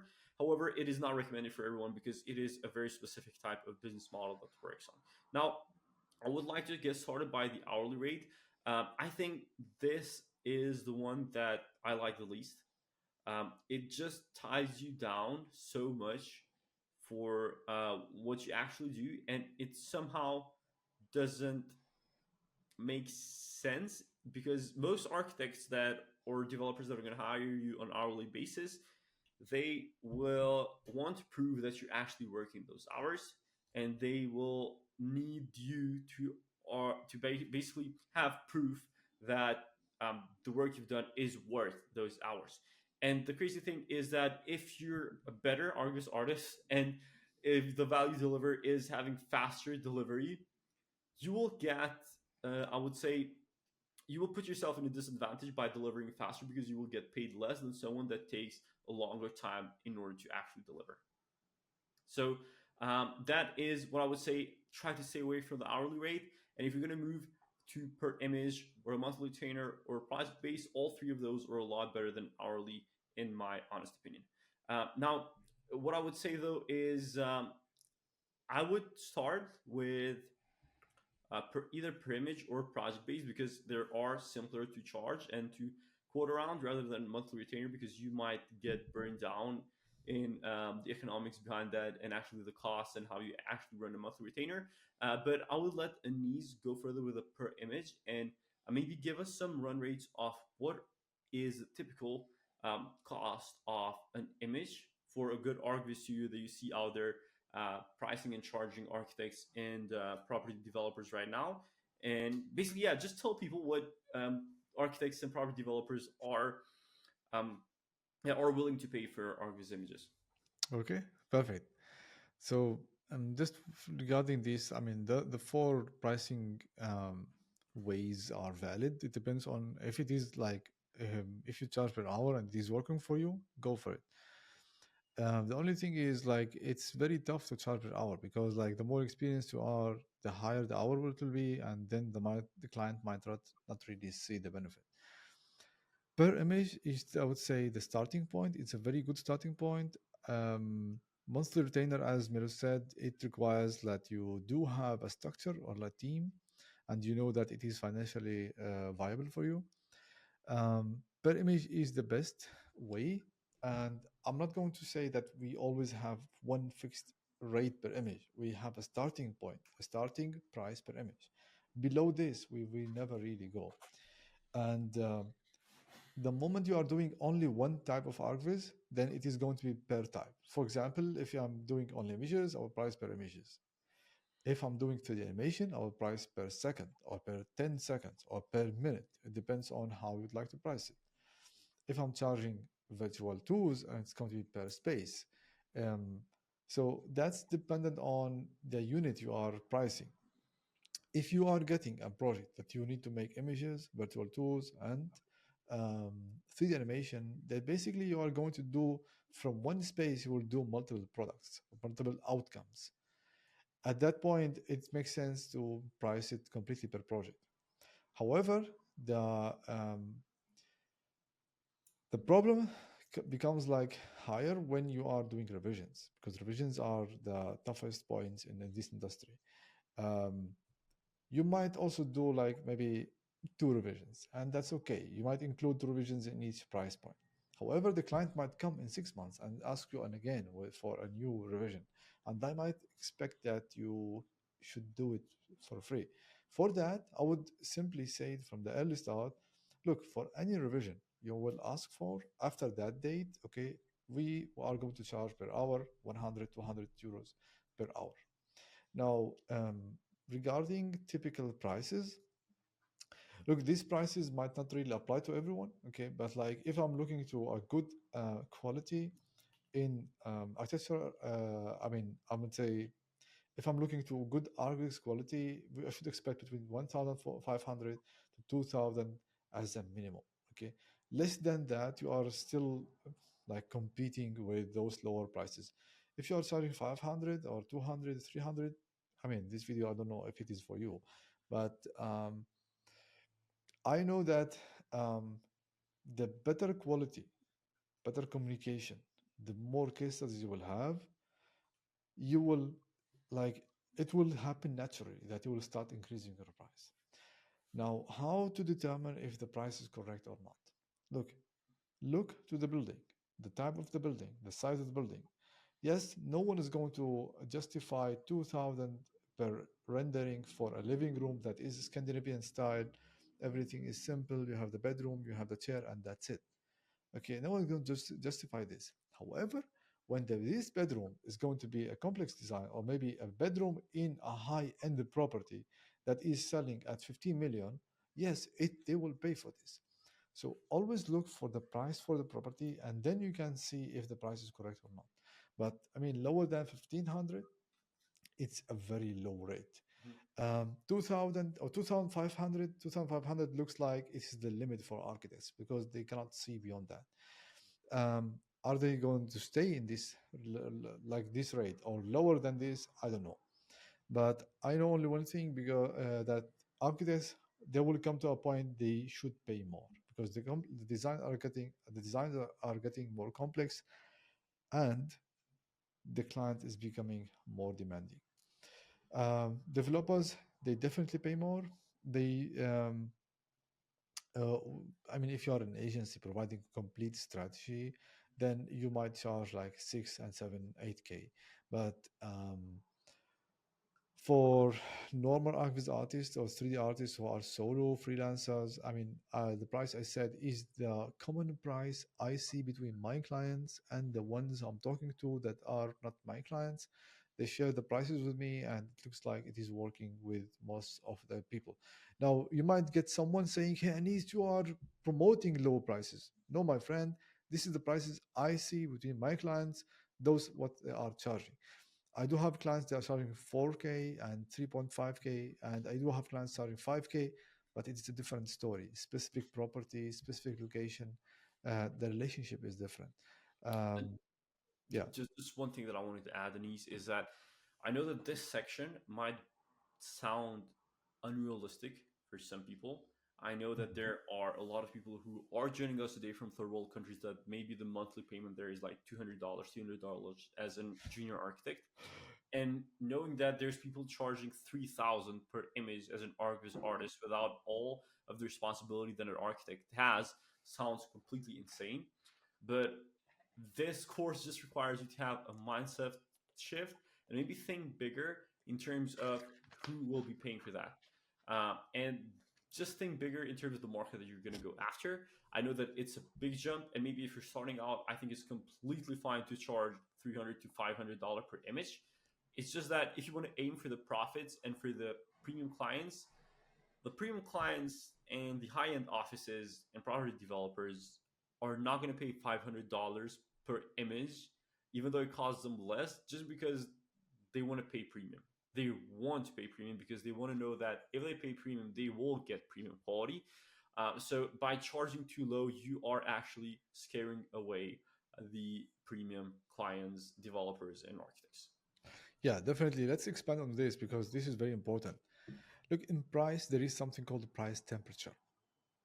If you have never really paid 2,000 euros at once, you won't really charge it. Okay. I mean, it depends on how much um, you paid in your life. Okay. Doesn't, I mean, have you seen any jump in numbers like 2,000? Then yes, you will charge it. If you feel like it feels like very normal for you. Now, if you have done it, you will see that 2,000 is just a piece of cake. Okay. That price temperature, it requires time. It requires also effort on your side. Okay. Let me give you a quick story. When I started working, like the first time I worked, I was lucky. I worked with a developer through an architect, and the developer gave me 300 per image. I made 5 images. At that time, I was in Syria. Do you know how much I made money in Syrian lira out of this project? It was 1,500 US dollars. It was for me like living complete year or out, I mean, doing nothing. I was a student at that time. Then I noticed that, oh, you know what, more people are doing this. And the prices, I mean, even the 300, I cannot really get it. And it took me a little bit of while until I get to know how to differentiate myself, how to make better relationships, how to get better clients and pay me. And the next jump was charging 4,000 US dollars for 3 images. Okay. And when I did it, I didn't believe it. When I got the money, also I didn't believe it. It took me a while just to realize, you know what, I do have this money. And then that was become that this became my standard. Okay, I didn't really go below from that day. Then I moved from Syria to Lebanon in 2013. In Lebanon, everyone is using US dollars as a normal currency. It was different than Syria. And when I started working, I found like if you tell someone like 1,200, yeah, it's okay. Okay, you won't really see their face changing, or they have this poker face. What? Like you won't really get the reaction. So I kept it 1,200 per image, and I moved forward. I mean, that was a very competitive price in that market. And on top of that, I was doing a lot of work for them. For example, like I had some niches, someone giving me a living room, a big living room in Qatar. They call it like the Majlis, and they have like design in mind, okay, and they have a specific type of marble, and they want to divide these pieces of marble on the floor, and they want to have the design they have seen in the reference image as well on the floor. So I was doing some sort of design work and the rendering. And the rendering at the time, like it was like the one rendering, it could go up for 3,000. It depends. Like one time we visualized one bathroom for 3,000. It was one image. And for me, it was like complete nonsense. I mean, you are paying 3,000 for one image. And then he said, look, only this image is going to determine if we get a cube of marble from Italy to Saudi Arabia or not. And basically, this guy, I mean, the client wanted to have what is called a pass, okay, completely made in marble, like not as a ceramic thing, okay. And for that type of work, it's like it requires very special, I would say, craft. And for that, they need an image. The image will become a reference, not the plan. So I'm just saying that the more specialized you are, the up in the price you will go. And the temperature did not go immediately. It took years to do it. But however, I was always eager to learn how to increase. I didn't really compromise on, I'll say, this is the market price. Okay, I'm not going to charge more than that. Yes. Um, yeah, that's I basically think the price temperature. yeah, I think the other thing is I would say increase it gradually, because if you go from $300 per image to 3,000, when you say 3,000, the client is going to notice that you're too nervous about saying the price. You're going to say 3,000, you're going to be like, oh, is he going to say yes? Is he going to say no? I'm going to lose this. Am I going to have enough food to eat next month? And all of that is going to reflect in the meeting. Like you caring too much about the client and being unsure and thinking that the pricing that you will give out will lose you that project, will lose you the project, because you're going to sound too nervous, too unconfident in a meeting, and the client can sense that. So increase it gradually. Maybe from 300 go to 500, and then from there go to 800, go to 1,000. And if you just want to see, if you want to know when to increase the price, I would say as soon as possible. But if you're too afraid, if 3 clients in a row say yes to your price without hesitation, on the next one, increase it by at least 20%. Absolutely. I mean, like what you said, do not ever put yourself in the shoes of a client and ask yourself, how should I pay it? It is their job, not your job. And if the client is trying to involve you in the process, talking to you, hey, look, we don't have money. How should we pay you? Can you compromise on this? We are starting. We don't have money. Look, if you are starting, you don't have money, it's not for me. Okay. I had someone commenting on my post on LinkedIn saying, because they are startups, I gave them 70% discount. Man, you are already charging too cheap, and on top of that you charge 70% discount. What is that? And I mean, this guy was like completely irrelevant. I mean, this like just showed me how weak people are in the pricing. Yes, I know in our industry we love to do the work. We are happy to get paid only what anything that would keep us alive in the next 2 3 months. But just imagine how much you can go beyond the limits you have in your mind, in case you are awakened about the pricing. The pricing is very important. Yes, I totally agree with that. And just as a final touch for this slide, I want to talk about the monthly retainer real quick. The monthly retainer is basically when you agree to a fixed set monthly fee with an architect or real estate developers for an amount of images.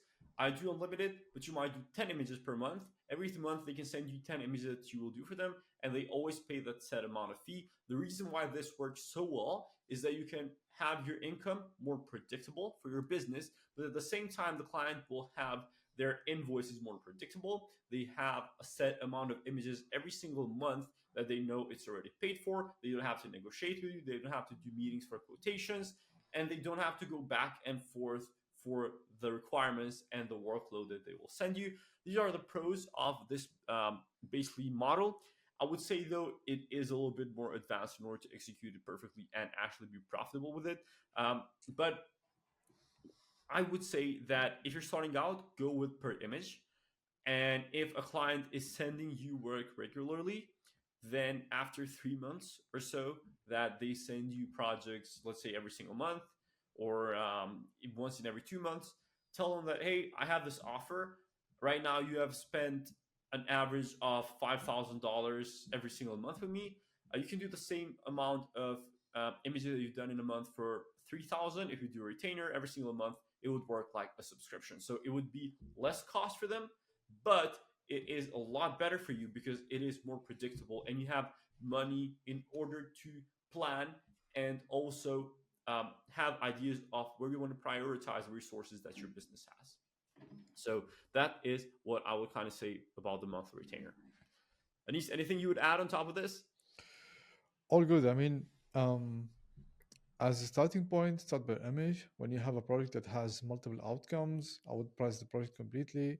Always limit the price to a time. This price means you will get this and this and that with 2 revisions or 3 revisions, whatever you are happy with, up to this point. And after that, it will become either a fixed rate or maybe an hourly rate.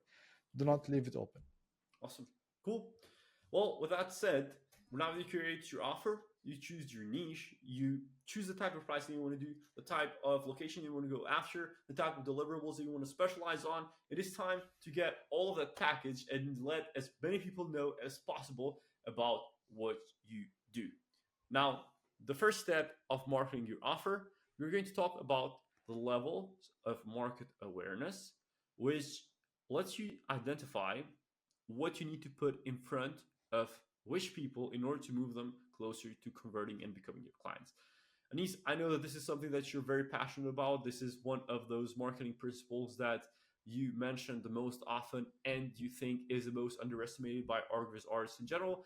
Can you take us over the levels of market awareness and how we should keep that in mind every single time that we're doing marketing in ArcViz? Absolutely. Absolutely. Thank you, Melos. So we have 5 levels of awareness. Okay, let's go through them. And then we will talk about the importance of these, having these levels of awareness in mind. The number one level of awareness is someone who is unaware. It means someone who doesn't really know that 3D visualization or 3D renderings is something I need. Okay. Example, a developer selling a property, they go to the architect, they get the permit, they have the blueprints, okay, and they announce it between their network and they are selling. Everything is nice, okay, no problem. Now, this developer, now, the last time he sold fast, this time he exhausted his network, there will be no buyers, no extra buyers. And he's asking his network to send the blueprints to new people in their network to see who is interested. And not many people are really interested now. And now there is a problem. Okay. Now this developer um, knows that there is a problem. Okay. The problem is he's not selling. Okay. And that guy now is a problem aware. Someone comes to him and say, hey, look, you might be, I mean, the property might be great. The location is also great, but like people are really finding it hard to visualize how this property should look like. Okay. What are the materials? If you write them, like write marble or travertino, they might know the name, but like cannot visualize all these materials together. So you might need a picture. And they will say, what type of pictures? And they say, there is a service called 3D rendering. Okay. And you find someone who is able to visualize it for you and to ask them, they will take your blueprint and whatever your materials you have, and they will make it like a real picture as if it is a photography. And now this developer is aware that there is a solution. There is a solution for this, to the problem he mentioned. He encountered before. And this developer is going online, going in the network, his network, and asking, do you know someone who is doing 3D renderings? Do you know someone here? And they will get like, he will get like, I would say 3 up to 10 names. Okay. Now he knows 10 names. He knows who are those people, the service aware. He knows that there is Melos, there are Anis, there is like someone else. And this guy now is aware that I need to choose between them. Okay, I cannot really just choose from the outside. I need to talk to them. And he scheduled a meeting with everyone, or at least ask them for quotation. And at that point, he is trying to compare all those options together and see who might be a good fit for this property. And he will meet with them, and he will know about the service, know about one of the biggest points in that phase is the communication style. Are you proactive? Are you polite? Are you too much into like? Are you too direct, too rough? You see, I mean, you don't know how to speak. You don't know how to present yourself. Um, so even if your work is great and you don't know how to talk, it will be very difficult for the developer to explain and get feedback from you. So at that stage, the developer chooses. Okay, he knows like I have 10, I need to get to 3. Okay, those 3 I know a lot about them, the workflow, how much does it cost, how long it takes to make it. They are great in communication. They have case studies. They have all of that. This most aware is the place where they are ready to hire one of those 3, and they will pick one and choose it. Okay. Now you cannot go online or send a cold email asking someone to send you work because you ignored all these steps. You don't know where they are. Are they still in the problem aware? Maybe they are unaware. Maybe they are solution aware. Maybe they are service aware. You never know. I would say the majority of the market today, they are in the service aware. They are in the solution aware. They know exactly what 3D rendering is. They know how what it makes. Okay, they know that there are a lot of people who are doing it. They don't know exactly the services they want to hire. Now they have a project and they want to hire someone. Either they pick the names themselves based on their network. That's why your first job is to move people from solution aware to service aware. It means you need to do a favor for yourself and let everyone you know that you have this offer. Okay, and this means not only your own network, also your social media network. And don't be shy uh, posting about your offer daily or even like a couple of times a week, because people might not always see you what you are posting. Anyway, we'll get to content later. And once you have more people knowing about your service, you should drive more meetings. The meetings are the first metric to track if you want to get new projects. The more meetings you will have, the more clients you will get. Okay, and even if you are bad in communication in the beginning, you will get better over time. Um, so that's the problem I see in the market. They ignore all these awareness steps. Okay, and also you might be talking to a studio or an architect. They don't really know that there is a problem. They had an in-house visualizer. This guy is doing everything all the time. Now he's dead, or maybe he's not working, or maybe he left the company. They thought everything is going well. They don't know there is a problem. You talk to them, and they don't really see the direct benefit of you. 100%. So um, you must not ignore these steps. And once you are doing any cold email campaign, it should be, you should consider to taking them one step at a time, not like from problem aware to most aware or from solution aware to most aware. One step at a time so that they will become a client. The life cycle of the sales process in this industry is long. It's not short. You cannot just send an email, get work, send an email, get work. Yes, this has worked previously, 2013, 14, even 2008, and like even like 2007. Today, it's very tough. Even 2017, it has worked. But like after the corona time, after many people were laid off, we have a lot of service provider. The market is overserved. So it's very hard, it's very tough to depend only on the quality and cold email to get work. Yes, 100%. I think another very important part in this is that moving people along the levels of the market awareness also takes you the ability in order to educate them. So you have to make them aware of the problem, you have to make them solution aware, and you have to make them service aware and then most aware. Now, this doesn't take pushing them and telling them that you're doing this wrong. It's not aggressive. It's basically education. You have to tell them that, for example, just a few weeks ago, I made a post about how most architects think that their in-house renders are good enough when most of the time they look like Minecraft screenshots.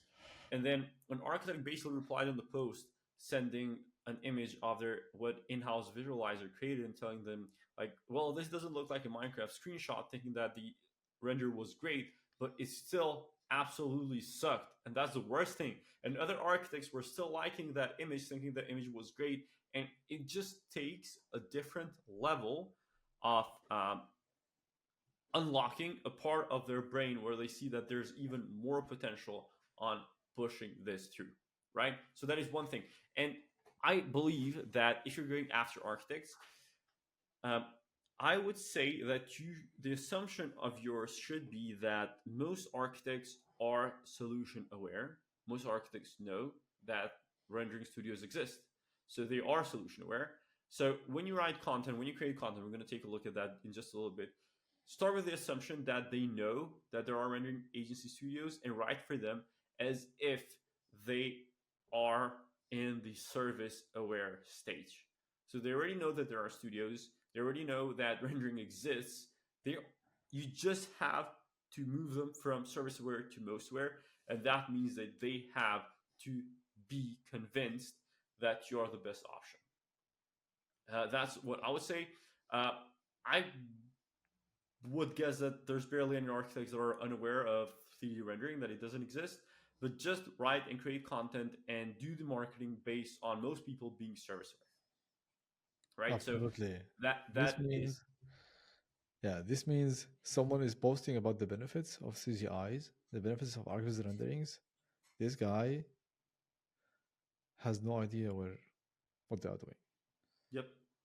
Architects know the benefits of 3D Yeah, rendering. they know it. I mean, even if there is something they are missing, they won't really believe what you are saying because they are. I mean, they know exactly how they are going to use their image. Now, you educating them about the new use cases, you should be an authority. You should be in a place where you can educate. You cannot you cannot push education. You need to pull it, see what is the need, and provide it. So pushing information will just help. I mean, will just like scare them. 100%. With that said, I think we should move on to how you can create a lead magnet for the audience that you're going after. Now, what a lead magnet is, it's usually something that you give away for free, that in return, you get warm leads onto your door. Now, what are leads? Leads are uh, contacts that you can reach out to in regards of your service. That I think is the simplest way that you can put it. And a lead magnet is a marketing asset that you create that will attract leads to come through your door, or in this instance, through your website form, to give you your information, to give their information about the email that they have, their business. You can maybe add a survey before they download an ebook or anything like that. And there are different forms of lead magnets. I think this is a topic that plays a huge part in how big of a difference you make in order to basically attract clients. I believe that you can either do a lower leverage lead magnet, something like an ebook, where you educate them about how composition plays a big part in how their work is presented. Then you can take that into a video. Then you can also take that into something even higher, which is basically doing the first render for them for absolutely free. Now, this is something which might be a bit controversial for lead magnets, but you've seen software all around the world where they do free trials. And this does not mean that you do a free render for every single lead out there. I personally like this because if there is a client that you think and you qualify that has the potential to bring you $100,000 per year just through their property development, if you do a trial just to show them how much you can elevate their presentations and their rendering, and it takes you 4 or 5 hours, I take that 4 or 5 hours and add it in as a cost of marketing because it will just move them further along in the marketing awareness. So lead magnets, I think, is super, super important into actually attracting the right clients and building a contact list of inbound leads that are engaged with what you create. Now, what do you think of this, Anis? And what are some lead magnet examples that you would suggest ArcViz Studios to do? Perfect. So the lead magnet selection is dependent completely on the avatar you chose before. Mhm. What are they usually looking for before hiring you? So if someone is doing renderings themselves and they find it very tough for them to get to the rendering always on time, and you offer them something for free, like a first rendering for free, yes, they might find it appealing. They will say, let's depend on this guy for this time, and this like a good foot in the door or first step in the relationship. However, those people are doing the things on their own. It means they don't have money. So it depends on the avatar you define. If someone has an in-house team, okay, and they are not always getting the best quality of this in-house team. Maybe they have tight deadlines and all of that. They want always to check the quality. You can provide them with a checklist of how to tell if the image is correct or getting what you have in mind or not. Like a checklist of like general guidelines. If the image is crossing 8 out of 10, then it is good. For example, plus I would say the subjective opinion about it. Material libraries example, if you are talking to, I would say, um, companies that are providing materials, okay, or interior designers, they are always on the look for new materials. Yes, you can provide them with a material library, plus include a lot of your renderings inside the lead magnet and showing them how this material will look like. And you are getting the foot in the door and discussing with them how should their design look like. If you have many of you are working with bigger companies, you get in touch with the project manager or the art director, whatever it is. If you have these people, when they come to you, they don't come based on your quality, they come based on recommendation, saying this guy has the style we are looking for. So get in touch with them, get a quotation from them. And for that guy, I would maybe make a guide about how long it takes to get the 3D renderings done, and plus how much does it cost, for example. And most of people are driven by cost, and naturally, like, cost is something everyone looks at. Um, and if you would like to make a guide about how much a rendering cost, you can make it. I would avoid leading by cost. And also, I mean, this is like I would say a very subjective thing. Me personally, I would like to avoid anything for free, anything like a free thing or free service or something. I tried it in the past, and I attracted only poor people, people who are broken and they are looking for the free stuff. Yes. And on the promise that they will grow on, like, over time. Yes, you might get like 1 out of 100. It's really tough. Yep. Um, the best lead magnets, for example, premium people don't really look for lead magnets. They look for initial consultation. It is also a lead magnet. You can do it. Like, for example, if your niche is developers, like, who are marketing their properties on social media, you can give them, like, get our visual content plan for to market your property for free. So you provide them with a plan, what should happen on social media. If you are expert in Instagram, for example, Melos is very qualified to do this because he's active there, also on LinkedIn. So it should also be believable that you are the expert to provide that. 100%. Yeah, I just want to talk a little bit about exactly what you said on basically the free lead magnet, doing something for free. I think you shouldn't market it in the front page. Get a render for free. Like, I totally think that is going to get you a lot of wasted time.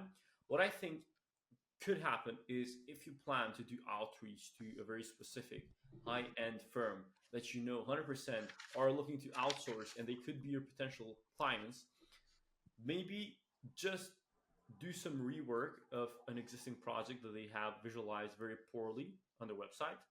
Take that project, visualize it yourself a lot better, and then pitch them and say, like, hey, look, this is how this was in your website. This is how you present your work, and this is how I can do it. We did this just as a trial, so you have less risk. If you want all of your future projects to look like this, then we have a collaboration which is open for us. And I think this really takes a lot more time and it is a lot more personalized outreach. But if you're really good at it, identifying just a few firms that you can do this to, the conversion rate will be a lot higher than just doing mass volume of outreach and just sharing random lead magnets of ebooks or Yeah. maybe checklists and stuff like that. Yeah, can I share two stories about this? That Yes. the thing you mentioned is very important in this industry. So there was a client. Okay, I'm a 3D artist. He was my client, and he told me, I need in the past I was following an interior designer, and this interior designer is also posting a lot of sketches, hand drawn sketches.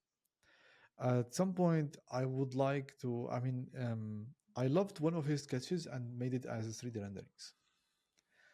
And the 3D rendering was exactly the sketch. And I sent it to him, but he never replied. And I told him, well, if you are going to do it, it should be with a permission, or at least you know that you are meeting them. I mean, it's very tough to get. So he's telling me this story to see if I have a magic trick to get the other client to reply. And I told him, just simply do not do it again. I mean, I wouldn't do it. I wouldn't do anything for free, like redoing a work or something without having a signal from the client. Mm-hmm. The other side, we had another client. He said, Anis, there is like a property developer I would love to work with. How should we do it? So we already have an outreach method in my program, and we did it. We got a meeting. And throughout the way we got the meeting, like it was an initial meeting, introductory meeting. We'll talk about it in a second. I researched the client more, and my client as well researched the property developer more. And we found that they are really making properties very high in value. So my client said, Anis, I don't want to waste this meeting. I want to really make it completely worth it. What is the best approach? What we did, we went to the listing site for that developer, and we got the floor plans, okay, plus the images, the bad images he was presenting. And my client's team redid these images, redid only one image, and he printed in a very big format and went to the developer meeting, introducing himself and showing him what he did as a second option of the image that is already online. The developer immediately saw the before and after. What is now? What the guy has made, and he got a huge project out of this. So yeah. That's exactly that's exactly what I was thinking in terms of lead magnet. This is still a lead magnet, in the sense that you can get someone to move closer into trusting you if you tell them in a meeting. If you see that they have doubt, but the problem is not the pricing, the problem is in them not being sure that you can deliver the quality they expect, you can tell them, hey, if you can just send me the floor plan, I will create one angle for you for absolutely free. If you do not like it, there's no commitment. And if you like it, then we can move forward. This is crucial if you want to increase the conversion rate of a specific client that you know will be super worth it in the long term. With that said, I think we can also go further along and talk about the portfolio, which is the base of where people will land when they find you, and how will they identify how good your work is, and how and when they will imagine on how the work they will send you will look like in the future. Now, we talked a little bit earlier about the amount of images that you want in your portfolio, and how basically how uh, specific you want them to be on what the client creates. What I will say though, the time of a portfolio just being a gallery on the website is done. That doesn't move the needle anymore. So the more that you can actually communicate on the process of how you created the image, what the problems were before you started creating the image, how you came up with a solution, and how the clients got results from the image and the work that you're presenting, the higher the perceived value of your portfolio and the more of an impact on the viewer it will have. So that is just one little thing that I would like to talk about this. But Anis, can you guide us a little bit how you would advise other 3D artists to go ahead and kind of start creating their portfolio, structuring it, and placing it in a way that it is memorable and remarkable to the people that will visit and view their portfolio? great. The portfolio is the most important part in your business. It should be the place where people can find answers to their questions.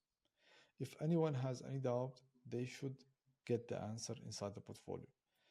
Images don't tell anything. Look, the image you make, I look at it in different way than you look at it. An architect is going to look at it in different way than you look at it. The developer as well is going to see something different. The interior designer is going to see something different. An end buyer is going to see something different. Everyone is going to understand the image in different way unless you tell them what is inside the image. You should describe what is that image, what you did in that image. Is it a photography image and you embedded the 3D model? Was it a completely 3D scene? Was it something you have done in 1 year or in 1 month or in 1 week? It is very important to put these details in the portfolio. This is one. Two, What was the purpose for using this image? I mean, you later you will see what how to include these 8 to 10 projects. You do need to provide case studies more than just like a gallery of images. Case studies, they don't just include images, they include everything about the project, okay, the task you were asked to do, who is the client, where is the location, how big it is, and you need to provide as well the problem you were asked to solve. Plus, what is the solution you provided? Is it like a your expertise? Is it like something you have done, like a magic trick? I don't know. Is it an AI thing? And at the end, what was the impact for your image or for your work? And it should always come with a testimonial or an interview with the client, uh, showing the viewer in the words of the client how you did well. It's not enough to present images. Images are just the entry level, literally. So that's how we can talk about the portfolio in general. We'll talk later about what to include inside the portfolio. But Melos, do you have anything else to add to this? Yes, I really want to emphasize that you do not want to add a lot of volume in the portfolio, because I see so many portfolios where there are like 50 images, but what you're doing is just diluting and not being clear on what you do. And basically, you want to keep the average quality among the renders that you showcase as high as possible. So there should be a consistency in the quality that you present. Don't aim for volume. Um, just choose the best 8 to 10 renders that you can show on your portfolio. Now, we talked a little bit about how you want to incorporate case studies in your portfolio. And this is one of the examples on how you can structure your case studies and how you can present them to your client. That way, it makes sense for them. They can find themselves, they find it relatable, and they believe the process and the approach that you have within the work that you do. Anis, can you basically show us a little bit, why do you think this case study example is useful, and how does it help architects or developers uh, trust you more and maybe convert more of your visitors in the website? Absolutely. I will put myself in the shoes of your client, and I have a competition I want to submit. If I come to your portfolio and they see that you have done some competition work, then this is going to be number one case study I'm going to read about. And I went to the case study, I saw only images. I have no idea what does this mean and where should I start. Um, what will happen in case I read some information? The first thing I would like to know is the challenge. Okay, the challenge could be like the client reached out to us like 2 weeks before the competition deadline, and we managed to finalize the images in 1 week after we got the final design. This tells me that you can deliver under pressure. You can deliver in 1 week. Okay, you have maybe a big team, maybe you have a optimized process, maybe you are quick and you have great assets. Now, you said that you delivered over 1 week, okay, but like how was that possible for that type of project? Now, your approach. Your approach could be we use cloud renderings, okay, and we have a couple of freelancers helping us, and that was my approach to deliver in that I would say timeline. This is one. Two, in case you needed to 3D model anything, okay, you can say we have a 3D modeling specialist in-house that took care of everything, and we have the art director who did all the final images and the composition, so that in 3 days we were able to make ready to review sketches. The client approved immediately in the same day, and we moved forward to the final image. This is the approach. Now, the process, how the process works. Okay, we have a project manager who took the project from the client, and we went through the inputs. We got the inputs, and we divided the tasks, and we saw how um, what is the availability of all the team members, and we divided all the tasks between the team members. So on day one, everyone was clear on the task, and day two they started producing. On day three, we provided the sketches, and at the end, the client submitted the competition and won the third place, or maybe won and I don't know, the second place, or maybe the client did not win any prize. However, um, they were able to market their service and they secured a new client just out of these images. Because, as you know, like winning a competition has a lot to do with the images. However, the solution and the design play a huge role. 100%. So this is an example. Yep. What I would say is the third step, the process, where it says key workflow steps. Please, for the love of God, do not add in the type of software they used, the Yes. type, like, do not talk about the technical stuff. The architects and the developers do not care where you found or what website you used for the HDRIs or what was the brightness or exposure level of your camera during the render.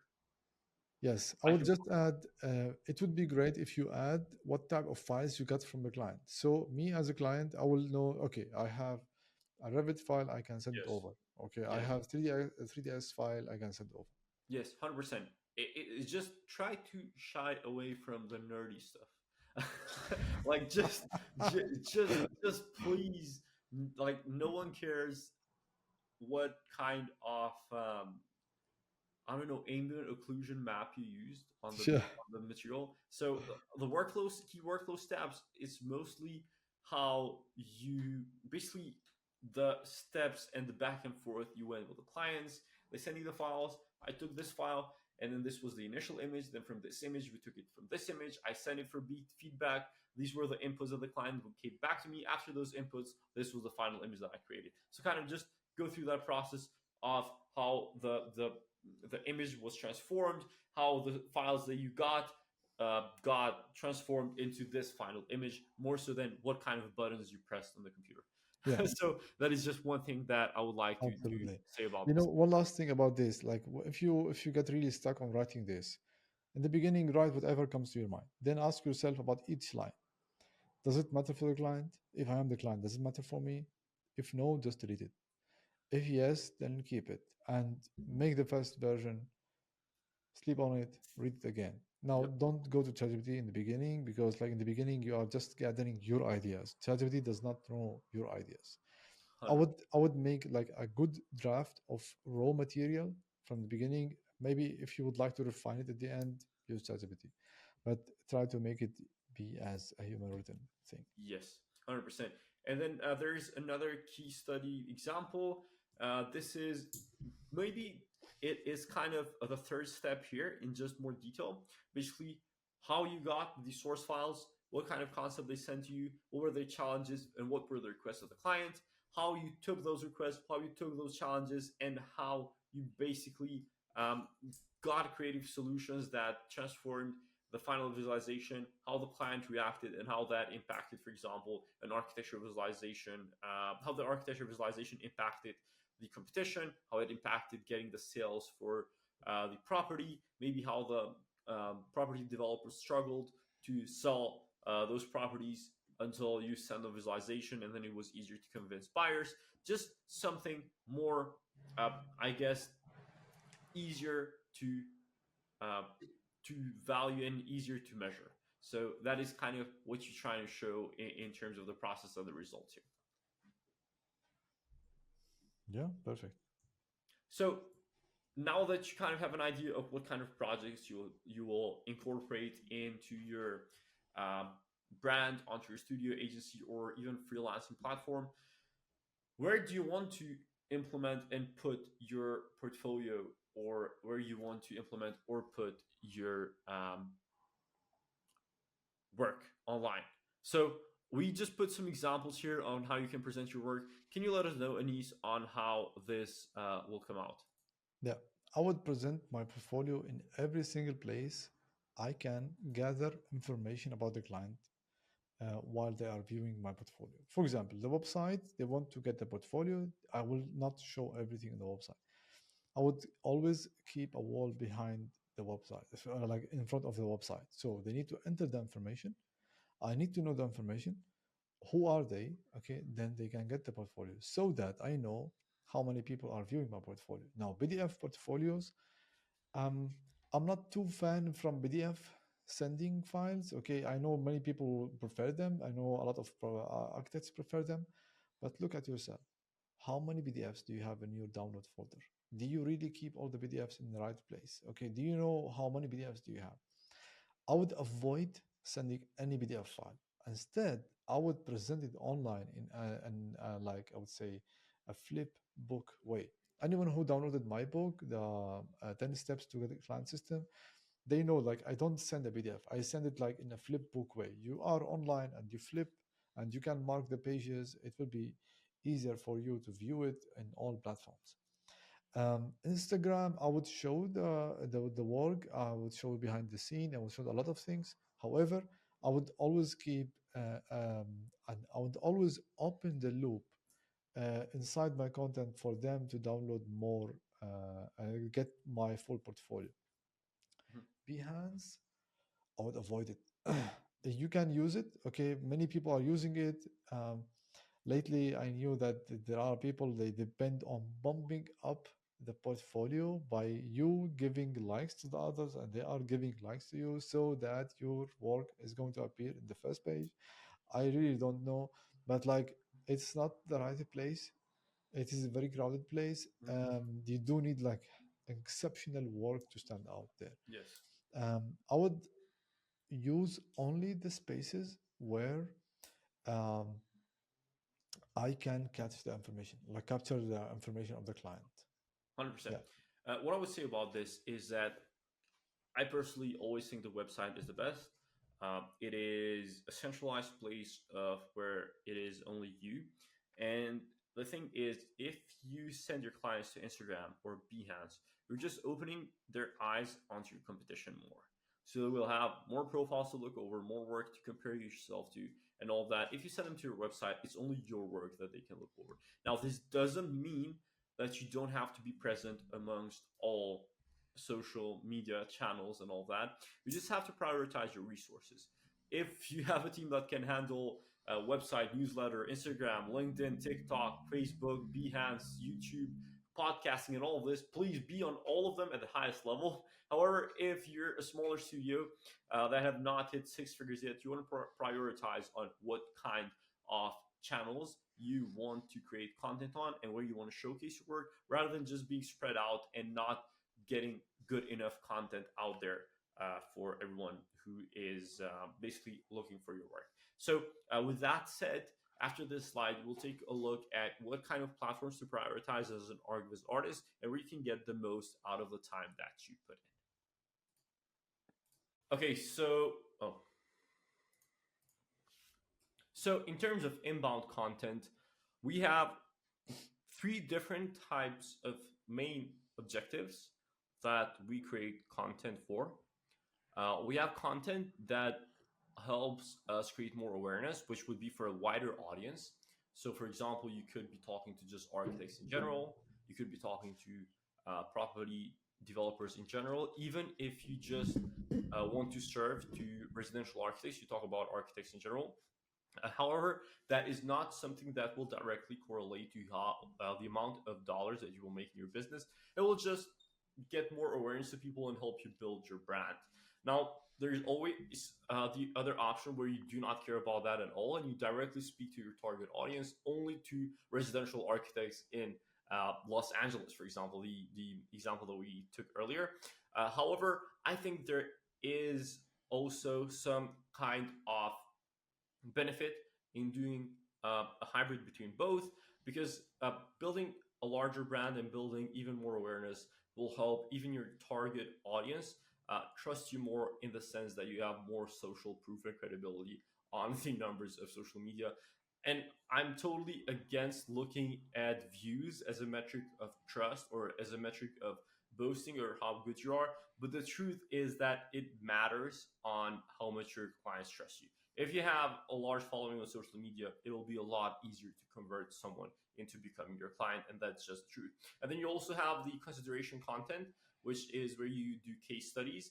The same process as we talked on portfolios, just on video format, and then also conversion content where you actually do direct call to actions into getting people to take action in requesting a quote to you or booking a meeting. We also show the testimonials, the video interviews, and all of that. So this would be kind of an inbound content funnel. Anis, can you share a little bit on how you mix between all of these different genre of content, even on LinkedIn? Yeah, perfect. I would like to refer back to the levels of awareness. And we started with the solution aware, not the problem aware. So when we start with the solution aware, we need to see what type of content we need to make to generate more aware um, audience about our service. So your job with content is to move people one step at a time. And with awareness content, you are making people who are solution aware know more about your service. So the goal of the awareness content is to let more people to know about your service that are within your ideal client, that are within your avatar. Now, in as we talked previously, inside the service aware level, they are trying to consider you. They are trying to see, is he or this is this studio the right one for us? Are they in the right niche? Do they have a good workflow? Do they have results? Do they have case studies? This is a consideration phase. Okay, for that you do need to provide consideration content, case studies, workflows, behind the scene, testimonial from a client, an interview with a client, anything that will boost the trust. And trust, I mean, it is not something you can measure. It will happen naturally the more you do it. And the last one is like they are most aware and they are like seeing, yeah, you are between the three studios we are considering. And that's exactly the type of content you need to provide, which is the conversion content. Anything that is direct to the project they are doing, which is the portfolio case studies or highlights about specific testimonial in a specific niche, I would say the one that you chose in the beginning, this content will convert. And we will talk later about one type of copywriting formula of how to write your case studies or even your posts or even your emails or newsletters um, in that phase so that you can convert. Yep. And now, we mentioned LinkedIn a little bit earlier. This is a platform that we both use. I think this is the main acquisition channel that you mostly recommend and that you use yourself. This is one of the acquisition channels that I highly recommend. It is not the only one that I would tell ArcViz artists to focus on, but nonetheless, it is a platform where you will get the highest quality of leads, in my opinion. It is where most professional architects or real estate developers gather around, and it is one of the best ways to leverage the amount of time you spend on creating content and optimizing your profile. I believe that having a professional headline is a must. This shouldn't be a selfie that you took on the beach with a Instagram filter on. This should be a professional, high quality headshot. And then you should also have a branded banner which clearly shows the value proposition, maybe a testimonial, and also has an example or some type of visual in the background that shows the quality of the work that you do immediately, something that stops people and spikes their curiosity to scroll even deeper into your LinkedIn profile. And then next up, definitely have a compelling headline, which would be the market positioning that we talked earlier, and the value statement, basically the one sentence that we defined a little earlier. One thing that I would add on top of this, except these three, which are the main things, is that if you can get recommendations or actual reviews in your profile, it highly boosts credibility as well. And also, if you will use the framework, which we'll teach in just a little bit, to create your About Me section, that is also one of the places where people will get engaged even further on what you do and obviously the content that you create there. Now, in terms of optimizing your LinkedIn profile, what else would you say is worth mentioning here, Anis? What you said is completely on point. I mean, professional photo and a banner are a must. The headline is also a must. We have already talked about it previously. The more specific it is, the easier for the target audience to connect with you. It becomes to connect with you. And one other aspect is like below the profile picture, you have something called a link. This link should be to your website always. So basically, when we talk about social media, Behance, whatever other platform other than your website is, all these platforms should lead to one source of truth for you. What is the website? Your website is your property. This is where you move people. Now, yes, you might not get it in the beginning, but like over time, you will know like There is something for example called Microsoft Clarity. Google it, okay, and you will get a code and like install it on your website. You will see some recordings of how people react on your website. You will see recordings, seeing where they are clicking, and you won't really get data in case no one is getting on your website. And the goal of everything you are doing on social media is to move more people to your website.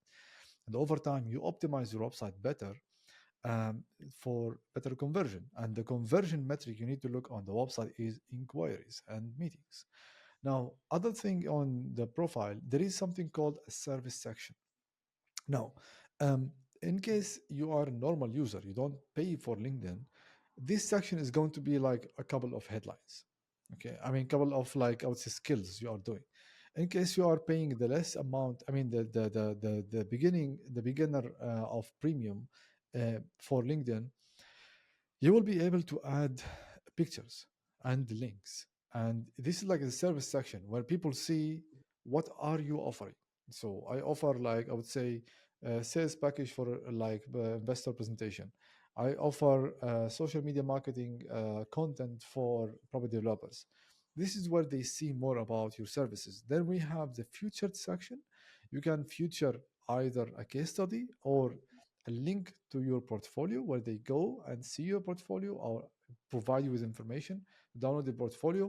And obviously you do need to have the experience. Okay, if you just have the experience like in one only your company, then it will be a little bit shallow.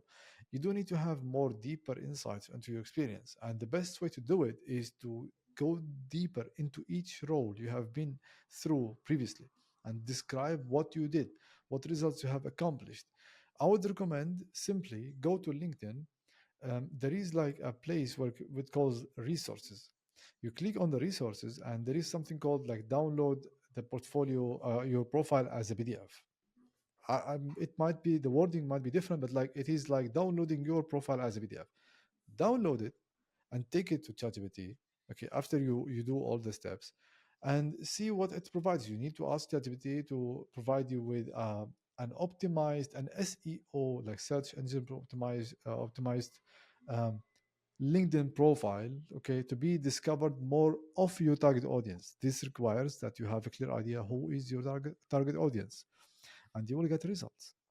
The same thing I will do as well for Instagram. We'll talk about it later. Mhm. So once you have like an optimized profile, you might get some inbound leads, some people like finding you, okay, and also like the more you are active on LinkedIn, people will start visiting your profile. When I want to highlight one important aspect about content and LinkedIn and all of that. The beauty of LinkedIn, why I love it. If I'm connecting with you, I'm writing a message to you, or I'm posting something on LinkedIn, and it got your attention. If you go to my profile, you will know a lot about me. You will know a lot of information that will it will give you an initial input to see should I hire this guy or not. On Instagram, it is a little bit tough. You need to go through all the posts, all the stories in order for you to I mean, you need to listen. You need to watch the videos instead of reading.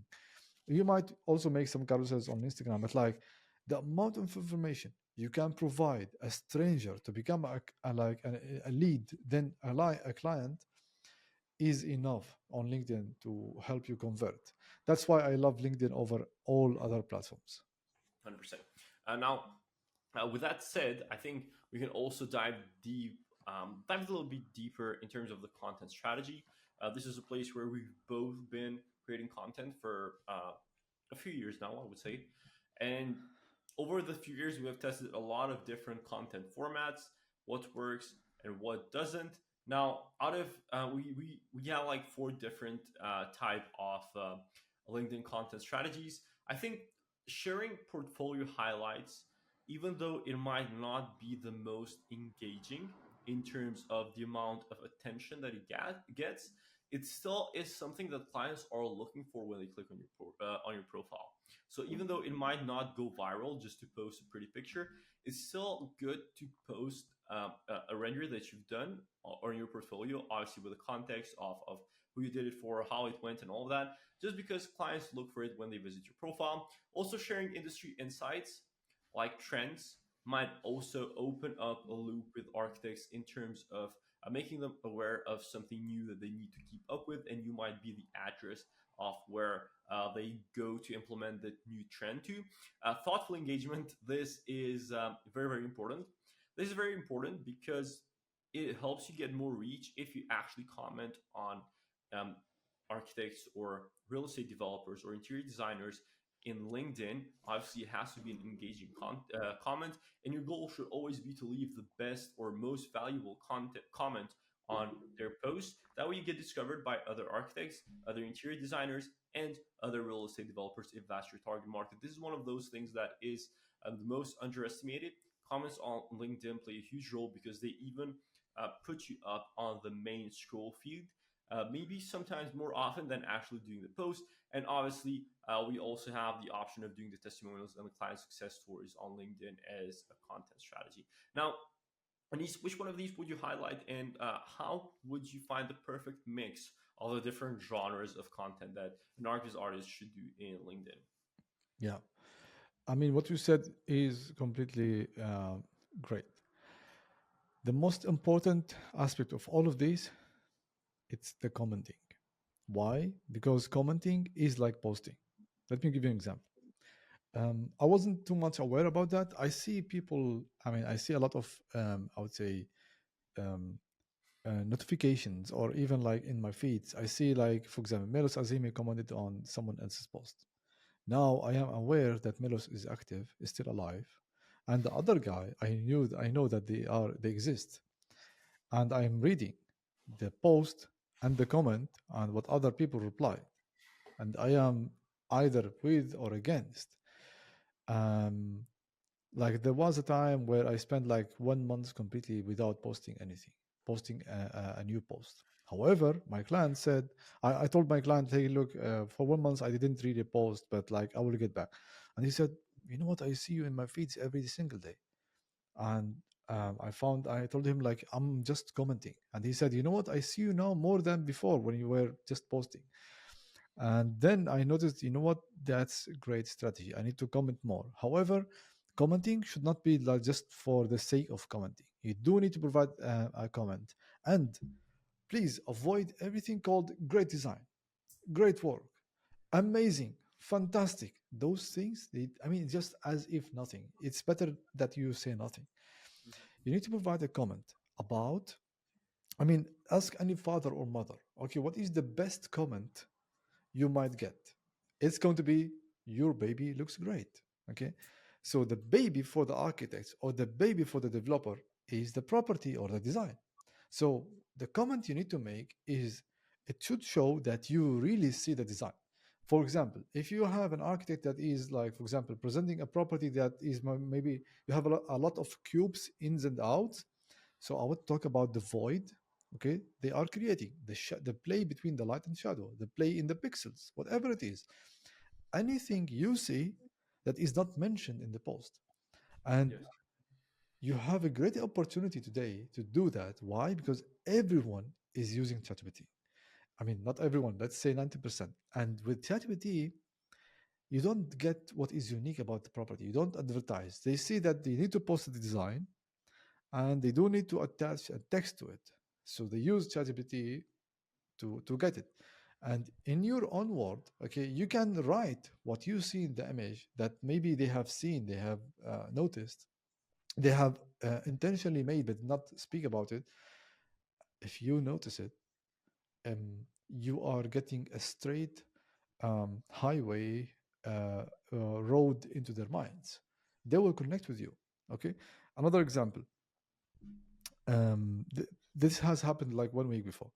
I had a client saying, we have a group, we meet and we comment on other potential clients' posts together. And they asked me, this is the post, help me comment on this. And I was looking, man, I mean, this client is really big, and the CEO is posting. However, the post is so horrible. And the post looks like someone who took a complete text from ChatGPT and copy pasted into the post without formatting. So you can imagine a complete bulk of text. You see, it has nothing. I mean, readability is zero. And I told him, man, you cannot comment. I mean, I'm not going to spend time reading on this. Okay. I would say, I would simply comment, hey, look, I know you are posting insightful content, but like this post, it's completely not readable.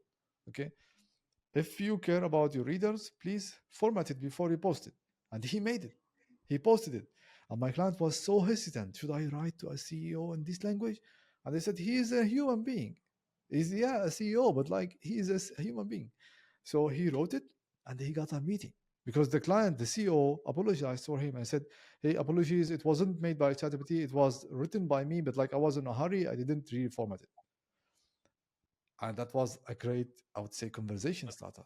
So commenting is hugely important. Now, regarding the posting, portfolio highlights, can you name at least one other person who might tell your network that you made a new project other than you? If you don't do it, no one's going to do it. Okay. If there is another one who's going to do it or do the same, then don't do it. But like, it is your responsibility to brag about your company. It is your responsibility to tell people what you are doing.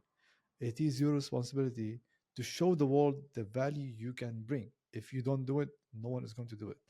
That's why client success stories, portfolio insights, your views on AI, your views on the market, your views on your client, your views on the workflow, your views on revision cycles, post them, write them, because people read. They read. Literally, they read all the opinions, everything that is human made.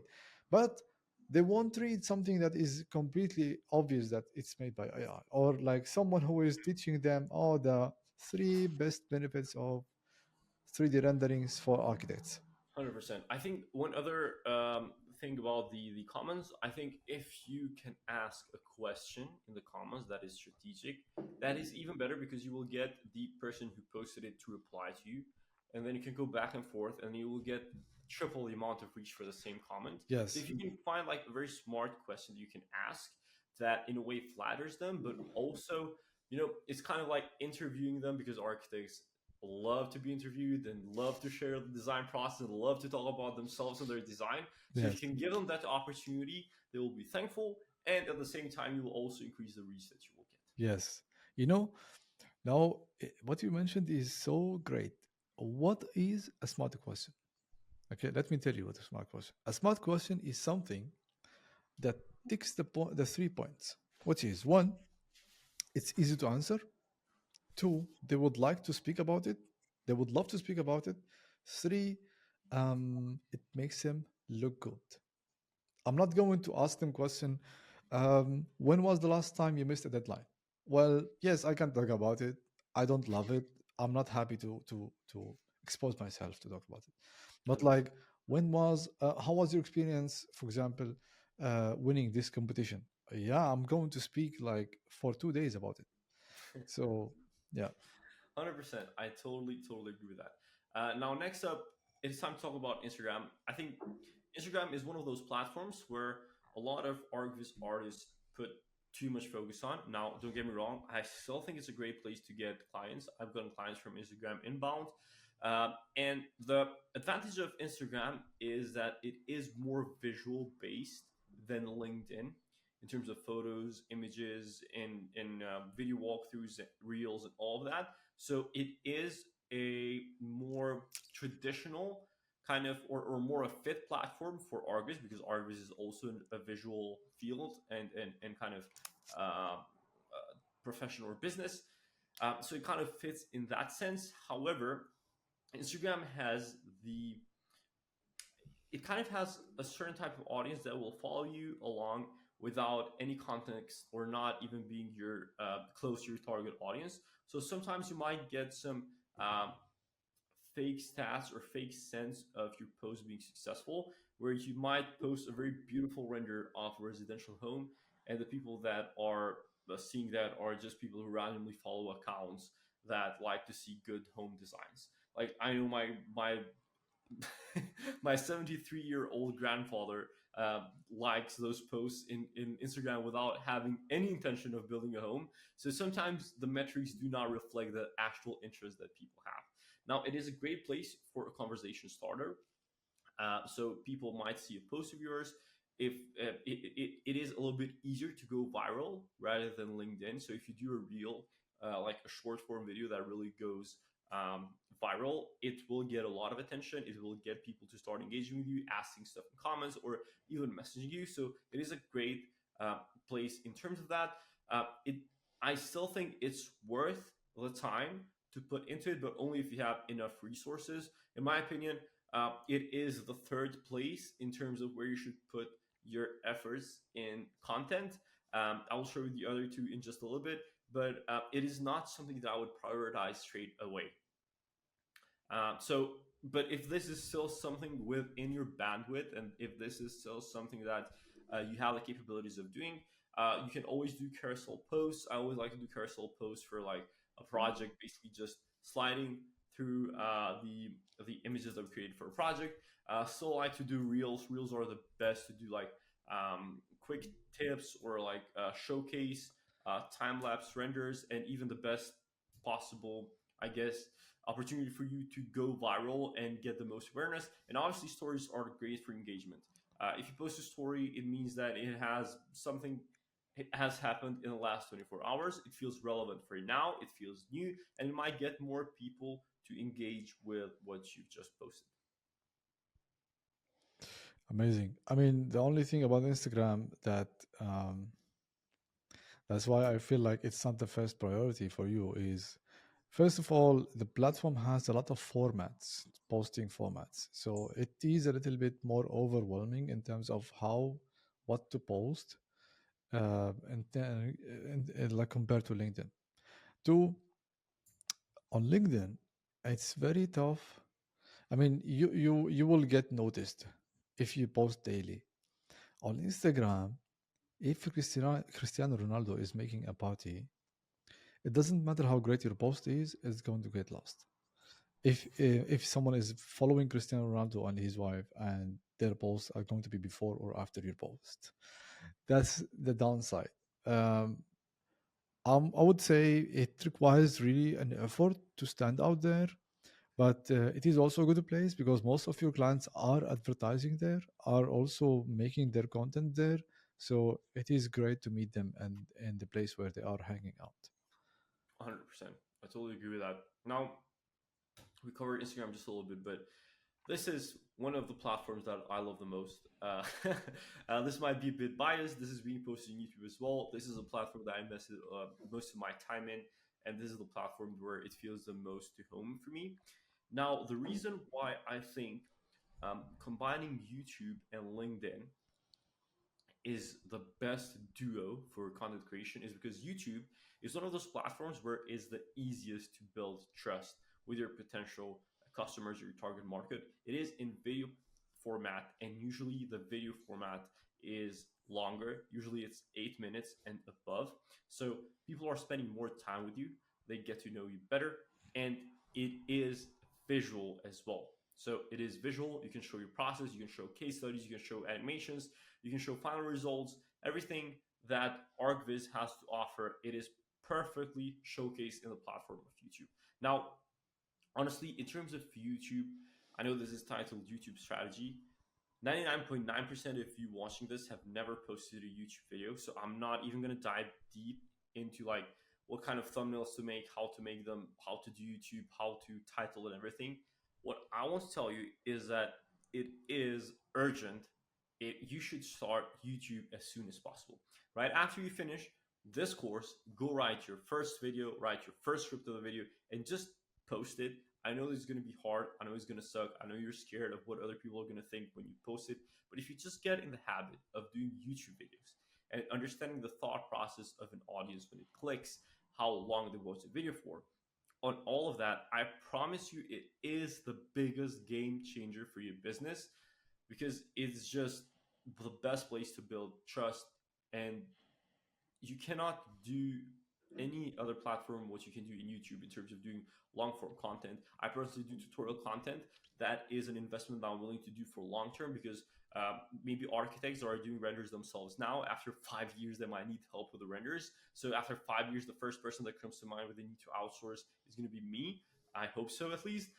Then you can also do case study videos where you break down how you created your renders. You can do client testimonials. You want to go even down deeper and maybe in a narrower kind of video format. And also you can do analysis of new visualization tools with AI, how it's changing the way that architecture is presented, and all of that. Once again, if there's just one takeaway from this whole course, from this video, just start doing YouTube. It's going to change your life. And if you think it's too much work, maybe that's just the price you have to pay in order to make a six-figure ArcViz business. So just think of it. Would you suck at creating videos? Because you're going to suck at the beginning. Would you suck at creating videos for the first 6 months if that's what it would take for you to create a six-figure ArcViz business? Because for most people, I think if you look at it that way, then the answer would be yes. It would be worth it. And that's the reason why you should go and start doing it right after this video. Absolutely, absolutely. The beauty about YouTube,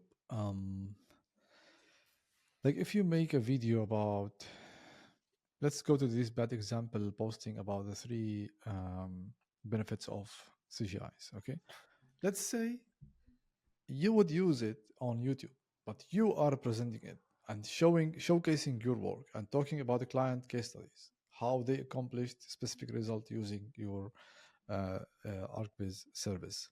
It is a different story. It's a complete different story because now you are showcasing case studies. It's a video format. People love to sit and watch. They don't like to read. Okay, it's very tough to get people to read like 30 pages on LinkedIn. You can do it. Even like it's also very tough to have heavy case studies on Instagram because it's completely visual based. But if you are saying it, presenting it in a storytelling way on YouTube, you will get them. Okay, this is one. Two, YouTube is basically Google. So whenever someone is going to research something, a keyword that was included into your video, they will see the YouTube number one, then they will see LinkedIn. LinkedIn is prioritized in the search engine. However, it's not like YouTube. And today, many people are searching ChatGPT, and ChatGPT is basically providing what YouTube is providing. It's going through YouTube and providing going through Google and providing YouTube videos. So it is highly recommended, and the beauty about YouTube is like a very nice platform to convert people who are service aware to most aware. For example, if you have a newsletter, we'll talk about it later, um, and you release one video about one case study, okay, an interview with the client, you can simply say, "This is what we did." Okay, click and watch it. A 10-minute video, 20-minute video. They will sit and watch it. Maybe they will speed up the video and maybe watch it in less time. However, you cannot do the same posting on LinkedIn. You cannot do the same as well on Instagram. And it's very tough. I mean, basically, it's as if you are meeting the client for quite a while and you are telling them this. Another side effect of YouTube is if you are posting on YouTube and people see your face much often, they will feel that they know you. And if we go back to the ultimate, I would say, basic rules of marketing is like know, like, trust. Those three stages between people. If I know Melos and I like him, okay, it will happen naturally that I will trust him once he shows me like more case studies, all of that. If I don't know that Melos exists, well, I'm not even into entering the equation completely or the sequence. So YouTube is a great place to show people that you are likable, okay, and this is me, know more about me, and the content I'm providing is going to help you trust me. So it is a great trust builder platform. Yep, 100%. I totally agree with that. I think it is one of those platforms that is very hard to get traction in the beginning, but it is a long-term play. So if you really plan to have this business Yes. for a very long time, it is one of those things that is the most worth investing in. Now, another one, which is very long-term and it is very worth investing in, is a newsletter. This is something that you rarely see an ArcViz studio utilize correctly. It is very, very rare. Unfortunately, it is time consuming in the sense that you do need a better understanding of how to do copy and what to send out. Now, the way that you create a newsletter or a newsletter email list is basically through the lead magnet that we mentioned earlier. If you put a lead magnet out there, like an ebook, you get people to sign up to your form. They will upload your email, and they will upload their email, and then you will put that in a database where you can send out emails automatically, maybe weekly, bi-weekly, or even monthly, right? So now you can also do other incentives for people to sign up to your newsletter. However, the thing is that for most people who are not ready to move forward with you right now and convert into customers, what this will do is that it will keep you on top of their mind when it is actually the time for them to outsource rendering.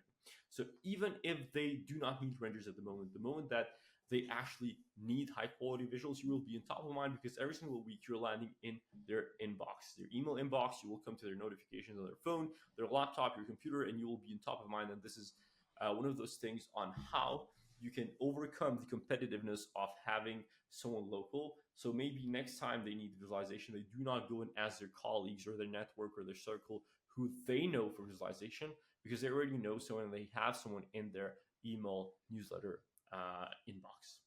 So, Anis, you have a lot of experience into actually building newsletters for your clients.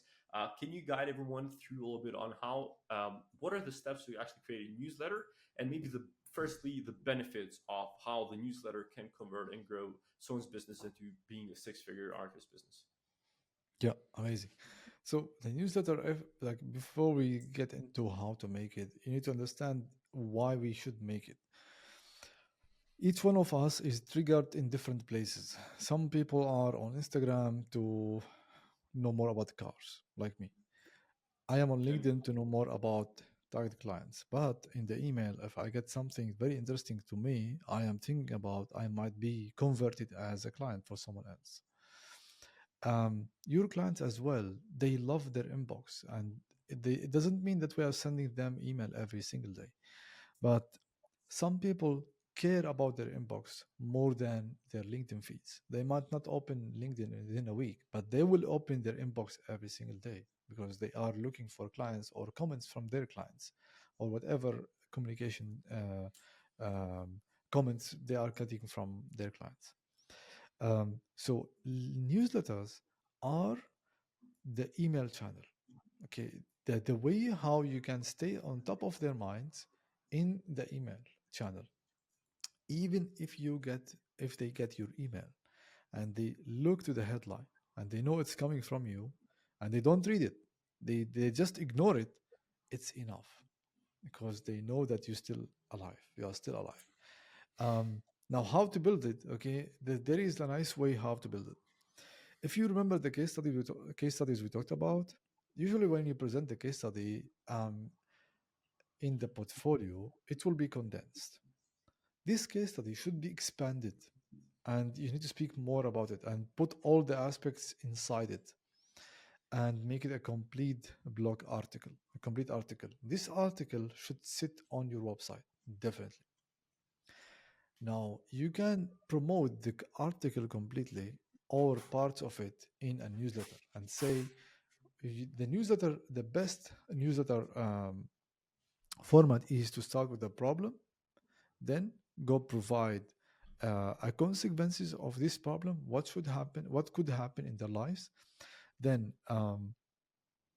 provide a story about how you helped a client overcome this problem, okay, and then provide the solution, which is your service, okay, and then speak about how did your help to your clients transform something in their business or their project presentation, whatever you help them with. And at the end, there should be an offer and a response, like a request to response. The offer should always be, if you want something similar, here's my service. You might not be ready now. Okay, if you are ready now, click to schedule a call or click to request a quotation for your project or to click to speak about your next project. But if you are not ready, click here to read more about the case study.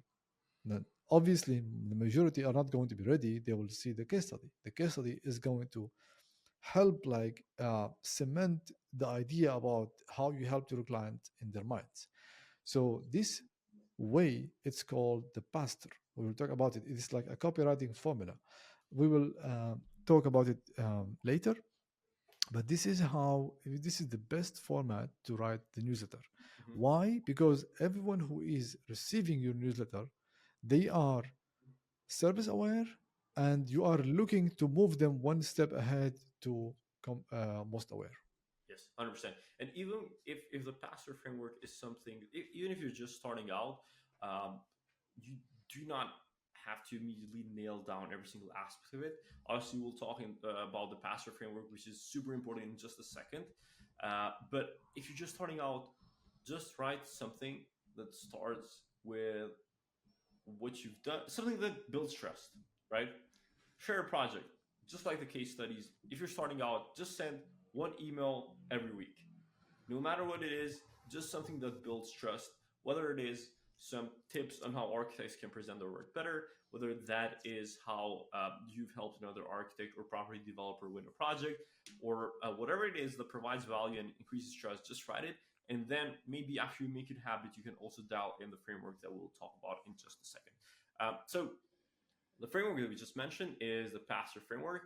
This is one of Anis's favorites, which is basically where you start with a problem. You want to put yourself in your client's shoes and talk about the problem that they're experiencing, and you want to make it sound relevant for them from the first line. This is where you grab their attention. You want to make sure that you're calling out your ideal client avatar. So, for example, you can say, if you're a residential architect, I know that you struggle with tight deadlines. Or if you're a commercial architect, I understand that it takes a lot of convincing for your clients to take the next step.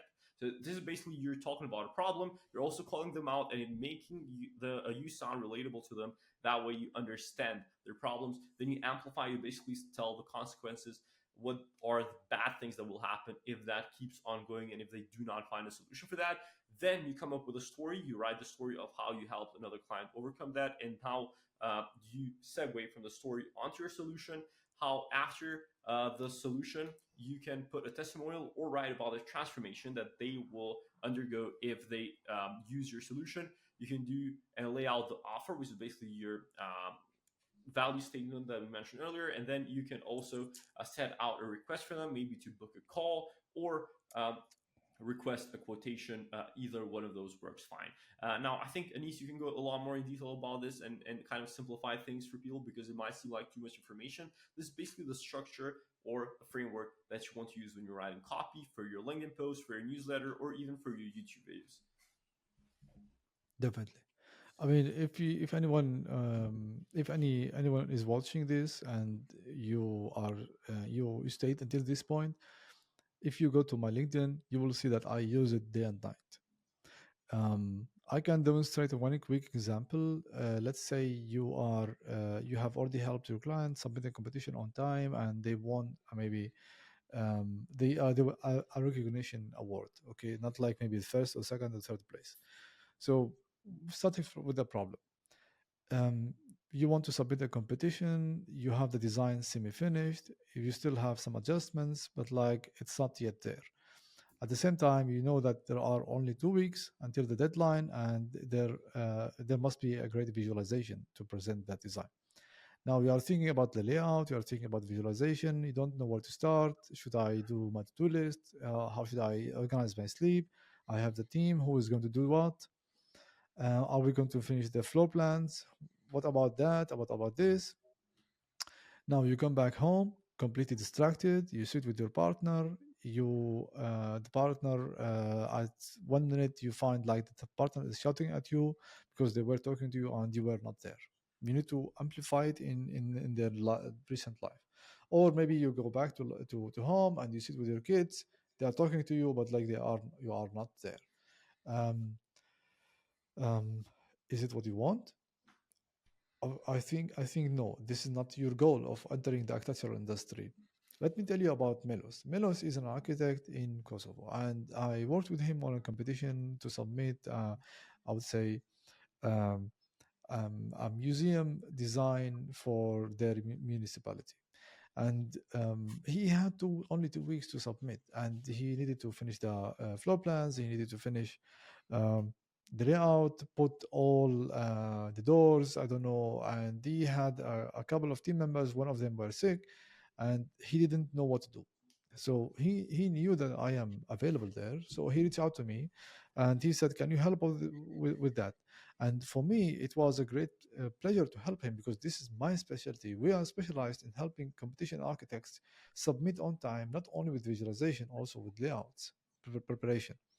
So what we did, we took everything they had, okay, and we let them focus on the floor plans, okay, and everything written inside the layout. And I took care of the visualization, and I put aside only like 1 day at the end to organize the layout, because I have experience, so I can finish in 1 day. At the end, Melos submitted the competition, and he won a recognition award. Yes, it's not the first place, second place, or third place, but like compared to the assets they had, it was great. And this not only led them to have this award, uh, they used it on social media. They used it like for their email marketing. They started talking to new investors or new clients, showcasing these results. And this is what Melo said. Anis has worked with us for like 2 weeks, and he was great in and responsive and quick in delivering the results, all of that, until I finished the testimonial. And now, if it sounds relatable to you and you want to get something similar, okay, reach out to us. We are available for the next 2 months. We have a capacity to do 2 competitions. If you are submitting any competition within the next 2 months, we are here for you. And I will put a button say schedule a call to discuss your competition. And then, but I know you might not have any competition now. If you would like to see the images and know more about the project, please click the button here and to see more about the newsletter. How? So that's it.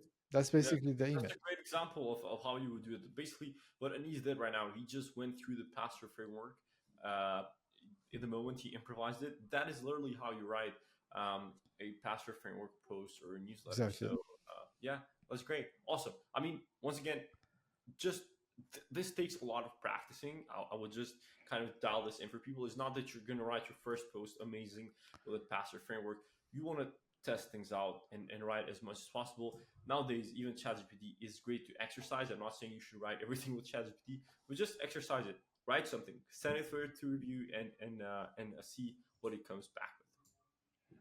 So once you have some sort of portfolio, a place where people can go and see your work, and then you have some more credibility built with your marketing in terms of content, then you can also be super aggressive with outbound if you want to see even faster results. Now, one thing about inbound marketing in terms of creating content and getting inbound leads is that it takes a lot of time for it to actually work and to just generate you income. However, one thing that I know for sure, even if it does not get you direct income and direct clients, is that even when you start to do outbound, cold outreach, send emails, send DMs on Instagram, send DMs on LinkedIn, if people see that you post regularly, it still will increase the booking rate and schedule a call.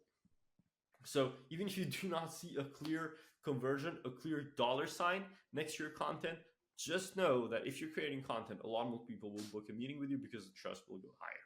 So in terms of outbound outreach, this is not something that I'm a master of. As we talked earlier, Anis, like 95% of my income online has came from like creating content online and just inbound leads. Maybe 5% of it has come through cold outreach. This is something that I think is great if you dial it in and get aggressive with it in terms of seeing some faster results. However, I still think that you gotta have the time, you gotta have the dedication in order to split test things, to optimize all of the time. The downside of this for me is that if you are putting the time into writing emails and just optimizing all of this, yes, you're stacking your skills into becoming better at outbound. However, it's not like you're stacking those emails over time as if you're stacking content. For example, if you create a YouTube video today, that video is going to get views for the next 5 years if it's actually good enough, and it will get you inbound leads for 5 years. However, an email you send to just one person who is super personalized, they might become your client, and that's the best case scenario. But most of the leads that you will reach out to, uh, you will get lost if you're not good enough. So it's just for me that it doesn't build as much leverage as content creation for me personally. However, is the best thing if you want some fast results. Now, Anis, you can see that we laid out some fundamentals for outbound here. How would you kind of, first of all, compare outbound and inbound? And what do you see as a process that works best for outbound marketing and cold outreach as well? Perfect. So when you start, no one really knows that you exist. Yes, that's true. So it's very tough to wait for inbound. Okay. You need to start with outbound. And I am more an outbound guy more than an inbound guy. And I would say I am trying to mix between those two. Okay. That's why we are having this. Mm-hmm. So you do need to have a massive outbound activities, especially in the beginning. Now, not everyone is going to become your clients. That's true. But please refer back to what I said about the sales cycle in this industry. It is long. It takes time. So someone you messaged today and they send them another case study. Okay, they are in your network. You are posting aggressively, or you're posting daily, I would say, on social media. They will keep seeing you. Okay, and you following up regularly. Okay, they won't really forget you. The moment when they have something, they will get back to you. This is the regular case. However, this depends heavily on your offer and how relevant it is for their industry. Um, I must say, the offer thing is not easy to get. It's not easy to figure out from the first sight. It takes us like really a lot of time to try and prepare and do the outbound and see the results, track how much is this, how much is that. The only thing is with outbound, I would like to avoid anything called cold emails. Um, and I would like to avoid any call to action, which is like asking them for work, a call to action. I'm not going to ask for work. I'm going to ask for something else. As I told you, if we go back to the awareness levels, I would like to move them one step at a time. Okay. If they see that you are not, I would say, desperate for work, okay, they respect you more. They see that, yeah, this guy understands a human being, and he knows that, or she knows that the human being, they need time to understand things. They need time to process who you are, where you are. Um, and also, there is another aspect for cold outreach. Look, people, they are very different. So they also judge um, based on how you look like, how you post, how you do things. And you don't know that if you didn't get in touch with them. That's why it's important to get in touch with them and then see, are they into me, or are they trying to help me or not? Okay, let me give you an example. When the war in Ukraine started, I had a couple of clients in the US. They are in Europe working with clients in the US, and the work stopped. The work stopped not because the quality is bad, not because their price is bad or is too high. It was because these companies took decision to hire only Ukrainian artists to support them. Okay, and this has nothing to do with you. You see, now these guys. I mean, if we didn't do the outreach, okay, in the early start, we would never really guess if they are into us or into Ukrainian artists. This is one. Two. Um, you for yourself, you don't need to train yourself about how to speak to strangers, because client acquisition is basically talking to strangers. And um, there is, like, I would say, when I get into consultation with the client, okay, sometimes I try to be a little bit creative into the asking about how I just to see if they are, I would say, if they are well suited for the job of client Hmm. acquisition, or if they can get clients for themselves or not. And I ask them, how did you know your wife, or how did you know your girlfriend? If I get an answer saying she was my school friend, or she was like a relative of mine, then I know they don't know how to hunt. I mean, Wait, you didn't need to know how to hunt. I'm going to relative. date Susie, and Susie does know nothing about Anise. It won't happen. If I Yeah. go to her and I introduce myself and say, "Would you like to go out with me?" in the beginning, she will say no. Then if I go to her, say, "Hey, look, I'm offering you a coffee. Okay, would you like to drink coffee?" And she will say no. Maybe she is not into coffee. But coffee is the If I'm least. asking her, "Would you like to drink?" She will say, "Yeah, maybe." Okay, what would you like to drink? This. Okay, where would you like to go? Here. Let's go. So it's like step by step, step by step. It might take me 1 month until I take her to a date. Yes, but this skill of dating Persuasion. is not Yeah. about dating, it's about hunting. How to get what you want, even in a strange environment. Let me tell you another story. This has to do not only with your skills, it's also with the mindset. Like when I came to Germany, like I am a Syrian guy in Germany. I don't speak German, and I applied to asylum. Okay, and they refused my application in the beginning because I was a tourist. I wasn't like the normal Syrian guy coming through Europe. So plus on top of that, a lot of Syrian guys they said, "Oh, you know what? German people don't like Syrian people. They think us like they are Arabs, like Saudi Arabia and all of that." And I said, "Hey man, I cannot really take it like this. Look, in Syria, okay, we are like two villages beside each other. We don't like each other. Or two cities beside each other. We don't like each other. So it's very tough for me to just like Germans don't like us. It's something different.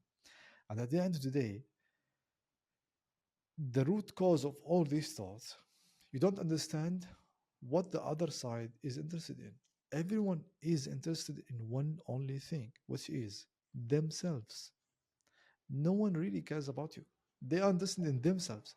The moment you become interested in them or interested in the thing they are interested in, you get to the point.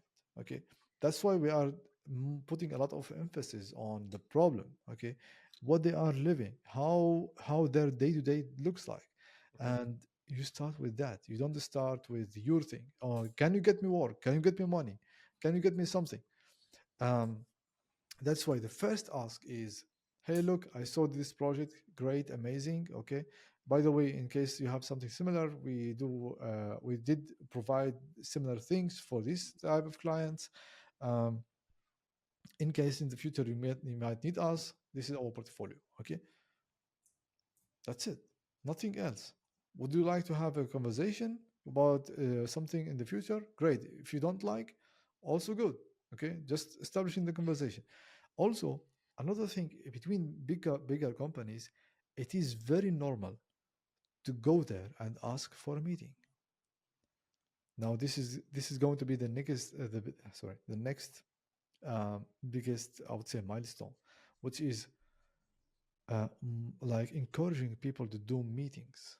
Okay, and we will speak about the meeting structure later. But most ArcViz artists they like to communicate via emails because they don't maybe speak English very well, they don't write very well, they are using ChatGPT. It's easier. Look, it doesn't really matter. You need to learn how to speak the client's language. You cannot enter the German market with English. That's tough. You cannot enter the maybe you can enter the Danish market with English because they are used to that, but you cannot do it here in Germany. You do need to have the language. The same thing. If you go to the US with a poor English, it's very tough. Um, Clients they are looking for peace of mind, for speed, for great results. The last thing is the price. Okay, that's why they start with the price as the first thing, saying, "Oh, you know what? It's too much." Okay, but they don't want to waste their time exploring other options with you. 100%. 100%. Okay. So I think it's clear for you why you should do outbound, how to do it, and how you'll improve by doing it. Yes. 100%. I mean, since we just talked about the outbound, I think before you actually start to do the actual outbound, the actual messages, you first should identify on who you actually reach out to, which Yeah, is basically finding decision makers or finding people that can influence the decision makers at least. All right. So how would you say someone should go about the process of finding the decision makers and identifying which people to reach out to? perfect. Um, so maybe you hear in marketing you need to find who the one who is uh, deciding in the company. And in our industry, we have multiple factors. It's not only one person. Because as I told you, when they are a company, they don't want to take responsibility for their decision so that when things go wrong, they will be blamed. That's why they take multiple steps until they decide, which means you don't only connect the founder with the founder or talk to the founder. You have the founder, you have the director, you have the designer, you have the partner, you might have the assistant, the associate architect, or the assistant for the founder. You might talk to the marketing guy in the development company. It's not only one thing. You have different types of decision makers or like people inside the company. You have decision makers, you have influencers, okay, you have financial buyers. So, and you have other two types as well. Um, you need to have a clear idea, okay, that you do need to talk to everyone. Mhm. Okay, it sounds 100%. hard, yes, but you should become the conversation of the kitchen. So everyone is going to take a break. They will drink coffee, and they should, if they are Yes. all speaking about you, you have a great access to the company. 100%. Yeah, I think that's super important. And obviously that is the part of identifying the decision makers. I think once you identify who you want to contact in terms of that, I think it is perfect moment to start building your list, which is basically a list of people who you will reach out to. Maybe you start on LinkedIn by searching profiles and saving them on a lead list if you're doing LinkedIn Premium. If not, you can basically just save their profile link into an Excel sheet or anything like that, just to keep track of who you're going to reach out to, who you're going to connect to, and who you're sending messages to. If you're going to do that on LinkedIn, I highly recommend on reaching out on LinkedIn first and foremost because you can start faster. In email, you will need to do warm up your emails first. Make sure it's not landing on spam.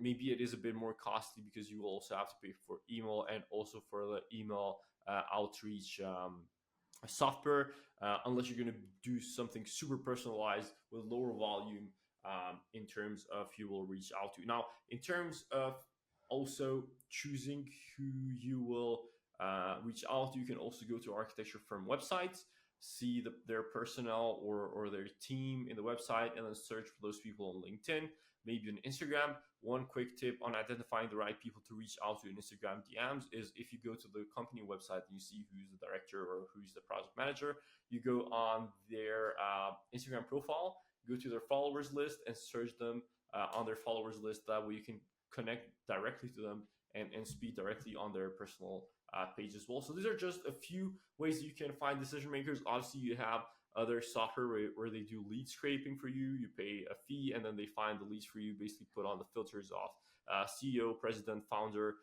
this, that, or the other, and they come up with a list that you should reach out to. So yeah, I think once you kind of get the email, then you also have to structure the cold email uh, in terms of how you reach out to. What does the copy include? You talked a little bit in broader terms, Anis, but can you go deeper with the structure that we have here in front of us?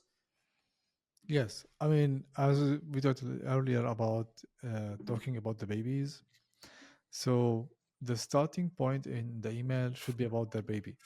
So a compliment about the baby, which is the project, then talk about a problem statement or your what do you solve. We do 1 2 3, okay, and this is our value statement, and a simple mention a case study, and the simple call to action, which is like if you have something similar, let us know, and if you don't have, all good, we just keep in touch. Yep. Yeah, Yep. that's the first point. Now I should be clear. I mean, in this course we are giving you the general guideline. Um, we do have a training for that. Okay, we do have a training about outreach, step by step, personalized. I mean, everything laid out so you don't really need to guess. But for the purpose of this course, we cannot go deeper more than this. Yeah, of course, because obviously every single person will have a different industry they're going after, to a different niche, different sector. However, as just a general structure, as we talked, you will have to do a personalized opener, because the first thing they will read is the subject. You gotta have maybe something personalized in the subject as well. So, for example, question about name of project. They will know the name of project because that is the only they obviously recognize the project that they have. And then in the first line, that is the first line they will read, and immediately within the first line they will scan whether this is spam, whether this is sent onto a mass list, or it is written directly and specified for them. Obviously, this takes time because you have to do the research for the prospect that you will reach out to. However, if you want to do this proper, you might as well go ahead and do it right away, because this is one of the ways that you can get clients.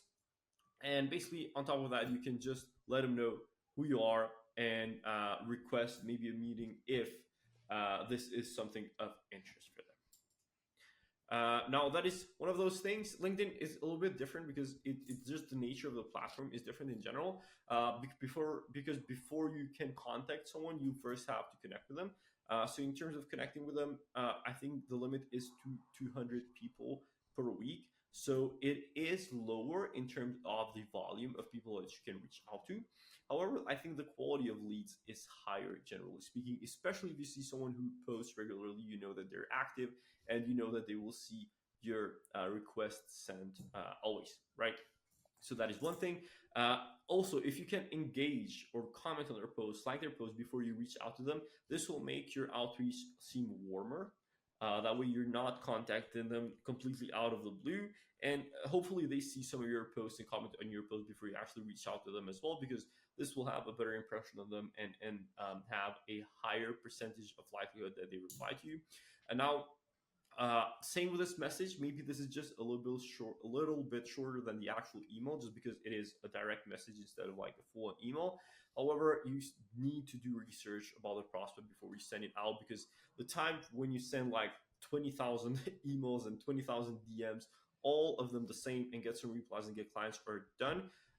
It is actually a lack of respect reaching out to someone without actually doing research, because it just seems like you're only interested about their money and getting something from them. And if you want to keep track of this, I would recommend that you just start at least with 200 new connections and 10 messages per week, just to get in the habit of it. Obviously, if you want to go to the big leagues, go straight ahead with 200 new connections every single week, and messaging every single connection that accepts your requests, and also following up with them. Absolutely. I mean, I'm just going to say what you should avoid. Avoid sending someone saying, "Hey, Anis, great to connect. I'm so excited to present our service to you." Absolutely no. Okay. You are excited. Why should they be excited? Um, Avoid sending connection request with a message. Okay. Previously, it was the nicest way, which is sending a message with the connection request. Now, with automation tools, it became like somehow a little bit oversaturated. So I would send a connection request without anything. Also, comment something insightful before. Um, and building your network should happen daily. I mean, we put like 20 new connections. I think we meant daily. This should be scheduled daily activity. Yep, 100%. Because Yeah, volume plays a big part of this, because ideally you want to send as much volume as personalized as possible. yeah, That is the ideal way of doing outreach. Now, obviously, Instagram DMs, as I said, you want to follow the decision makers.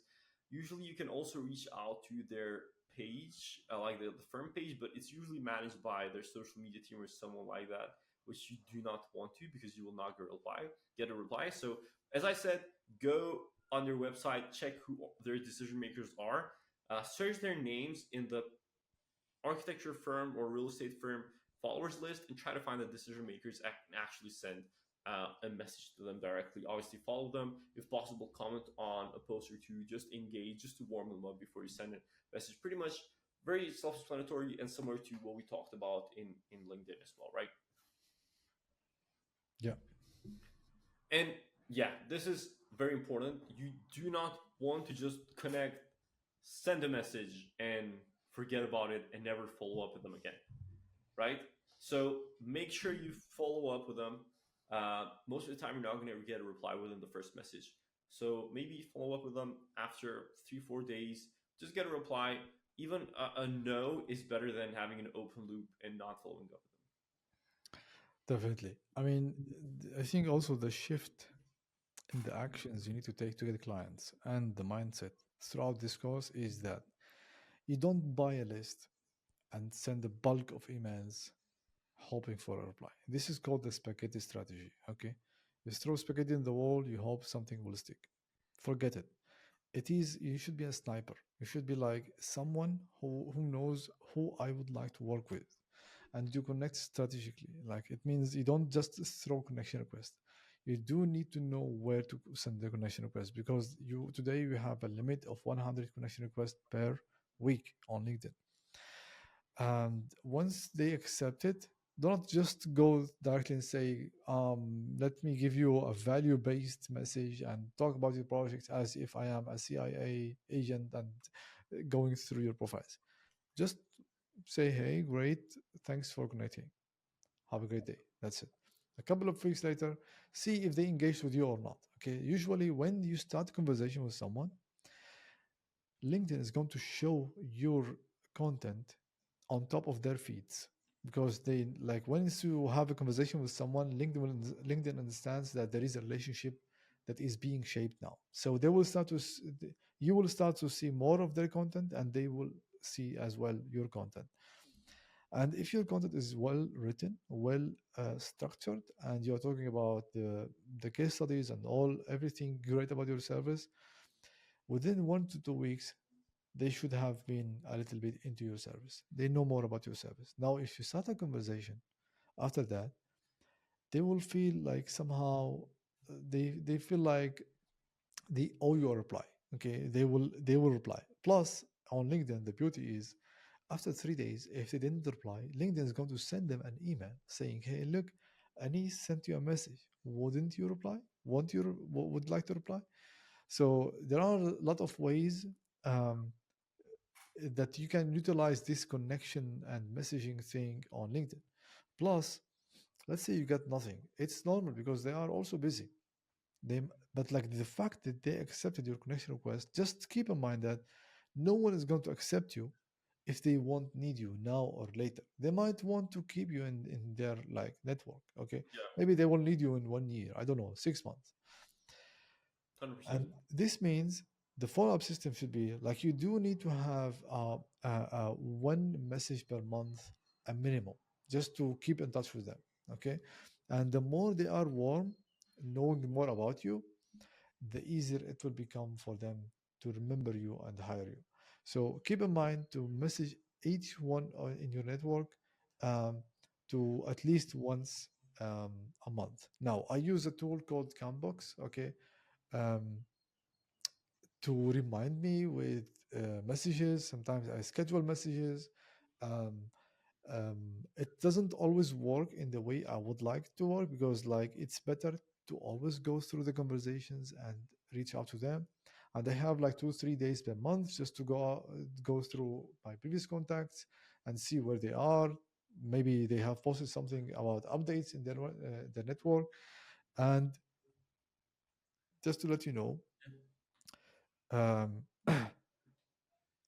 I do get messages from people I sent a message to in 2020.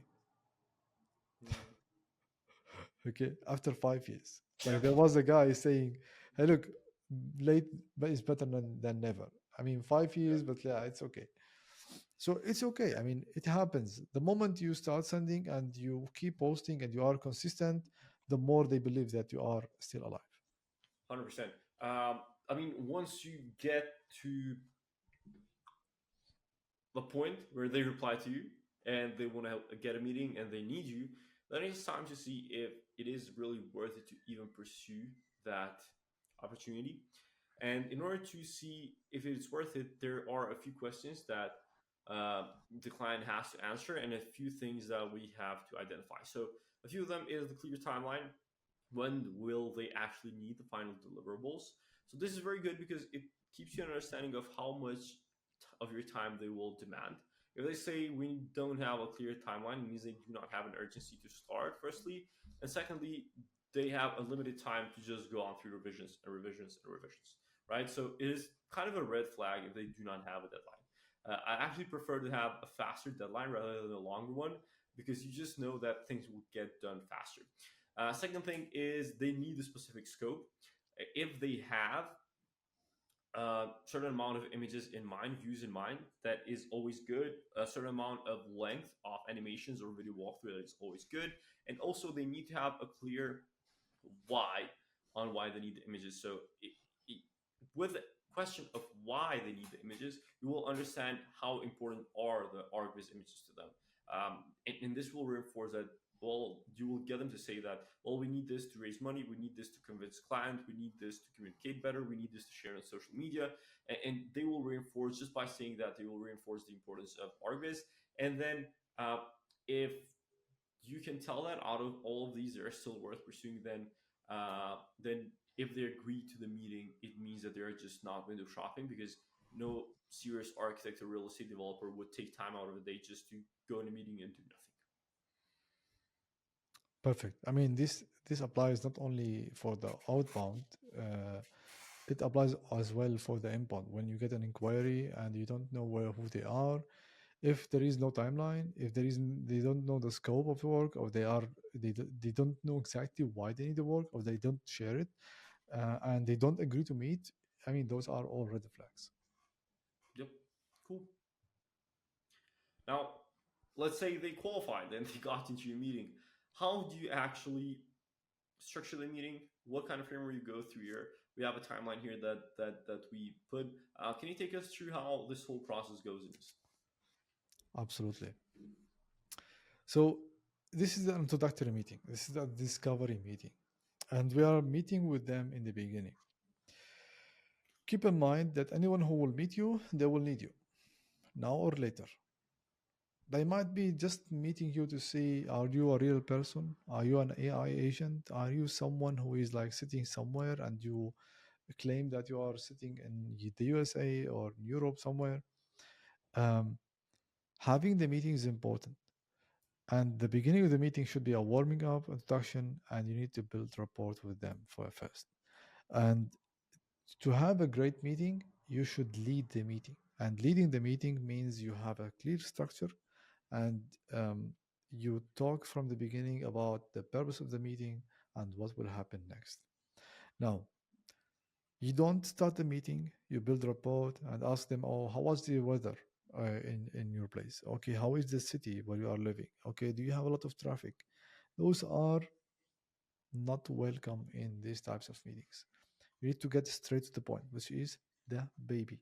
Okay, what is your past experience? Okay, what types of projects you are doing? What types of properties you are doing? Okay, have you worked with other 3D visualizers before? Yes or no? Look, those questions are very important. They will tell you a lot about the target audience, if the one who is meeting them, how where they are into this like awareness level, and how much you need to educate them later in order for them to become a client. Now, if you say that they talk about past experience, yes, we have worked with other studios, that the experience was horrible. Okay, they were late. Okay, the quality was not really great. Here, like you are noting some notes about what they are looking for. Okay, and here, like for example, um, it is important as well between those 5 stages, between moving from one stage to another one, is to summarize the previous thing they have mentioned. Let's say they are working on mixed use projects in Los Angeles for the past 5 years, and they have worked with multiple studios. They were all horrible in communication or in delivery or in, I don't know, in charges, whatever it is, okay? On in revisions or whatever it is. Before I move to the solution or what they are looking exactly for, and see if my solution is aligned with their solution, what they want, what they need, I'm going to summarize. Hey, look, I understand that completely. Just to summarize, it looks like you have been 5 years in this industry for in Los Angeles. You have building this, and you have worked with other visualizers, 1, 2, 3, because and you want to change because they are horrible in these points, for example. Yes, correct. Am I missing anything? Like just by asking, am I missing anything? It will open the loop in their minds to share more things they didn't share before. Now you are getting more insights. Look, now from what you said, I understand you might be looking for someone who is responsive, don't charge for extra revisions, and knows the market, know the style of Los Angeles. What else do you need? Now they are getting more into the solution. Um, you have the solution. They tell you exactly what they need. Now, before you move to the project, you say, um, look, what you shared is amazing. I'm just going to summarize what you just said. You are looking for someone who has the style, they have the capacity, they have um, the power to work over or the weekends, they deliver fast, whatever it is. Those are the points they are looking for. Hmm. Um, do you have any project in the pipeline now we should test that on? Okay. Now, if they are meeting you, there must be a project now or later. Depending on what their answer, if there is a project, I would say, tell me more about the project. Okay. When is the deadline? What should we deliver? Do you have the complete solution for that? And this leads to your offer. If there is a project coming in 2 months, 3 months, then I would say, perfect. Okay. When should I follow up with you? Okay. Always leave the meeting with a next step. When is the follow up? It is going to be in 2 months. I will open the calendar in that meeting and pick a date and a time and send them. Is Monday on the 30th of June? I don't know if it is Monday, but like is Monday on 30th of June is a great day to follow up with you? They will say yes or no. Perfect. So let me put a calendar meeting. I will send them the invite. They will get it. I will check. Did you get the invite? Yes. Great. Accept it, please. Okay. Then see you on the 30th of June. Okay. 100%. So this is a great meeting because it ended with the next step. If they have a project, they will speak generally about the project and they will say, can you share more insights or more plans or more things about the project? Now on your screen, they will share it. If no, they will send it to you afterwards. Then you provide the quotation. Yes, 100%. I mean, uh, honestly, one other thing we also have to talk about is handling the objections, because when you get sales calls, it's not going to be as smooth as we just described. Always, it's not like they're just going to be, okay, send me the invoice, I'll pay over, and then send you the money. They're always going to have something that they are going to try and get away from. So, I mean, even this, the layering, the onion layers, in terms of like the sales principle, is something that you talk about often, which is there's always something underneath of what they're talking about that is holding them back, Yes. right? So even if they say price is too high, that might not actually be the reason. So, uh, and he's maybe it is something that you specialize on. So maybe if you can take everyone through handling the objections of the sales call as well when you're talking to architects and a real estate property developers, that would be great. One other thing that I just would like to remind people of: when you go to sales call, you do not want to like be very shy in the sense of like, please do not just sit back and wait for the client to talk. Like just kind of Yes. be more confident, show energy, show excitement. It doesn't mean that you have to be all like smiling, all dummy-less, but just make sure that you're okay when you're talking. Just affirm it with the head. Make sure you repeat what they said to get let them know that you're listening. Stand up straight. Have some good lighting, maybe some all right background, at least blurry, and just be some more representative. Show some authority and let them trust you. Because a lot of people make the great marketing campaign of the outbound, and then the moment they sit up in the sales call, it just doesn't live up to what they showed in the actual video or in the actual outreach. So that is one of the things that you gotta make sure you're super sharp in the sales call. Stand up straight, be energetic, listen to what they're talking about, and just be all ready to take lead of the call. I would say so. Now, Once you do that, you also got to make sure that you have some strategy in terms of how you're going to handle objection, which is what Anis is going to take us over through right now. Absolutely. So in the sales call, the objections usually they come at the end. So if you have a project and you went through the project, you talked about how you deliver, the timeline, the price, and all of that. And they will say maybe the price is too high or it's above our budget. You don't need to defend yourself or justify why the price is too high. This is the wrong argument. The first thing you should say, all good, I understand. Maybe it is above your budget. Okay. Let's imagine that the price is already on your budget, right? Like meeting your budget. What other reasons might prevent us from working together? Why? Because this is like there is like in sales there is something like called the onion layers. Okay, um, the first layer is always the price. Okay, it's too high. It's too high. It's too expensive. The second layer, it's going to be something else. It could be at the end the core problem when people like get all the layers out and start crying is going to be the trust. The first layer is always the price. The last one is the trust. In between, it might take them like 2, 3, 4, 5, 6 layers until they get to the right point. In this industry, the price is not the point. The price is just a first layer because everyone is building high end. You are building a high end product. There is no property that will be built below 1 million, 2 millions, 3 millions, and you have a lot of properties who are more than 10 and 20 and 30. So it means you are charging 2,000 per image. It's not that much. Okay. Just keep that in mind. And your image is going to be the only source of truth for that building until it's going to be built. So, this is the only statement you should say when someone is going to tell you like the price is too high. Look, I understand.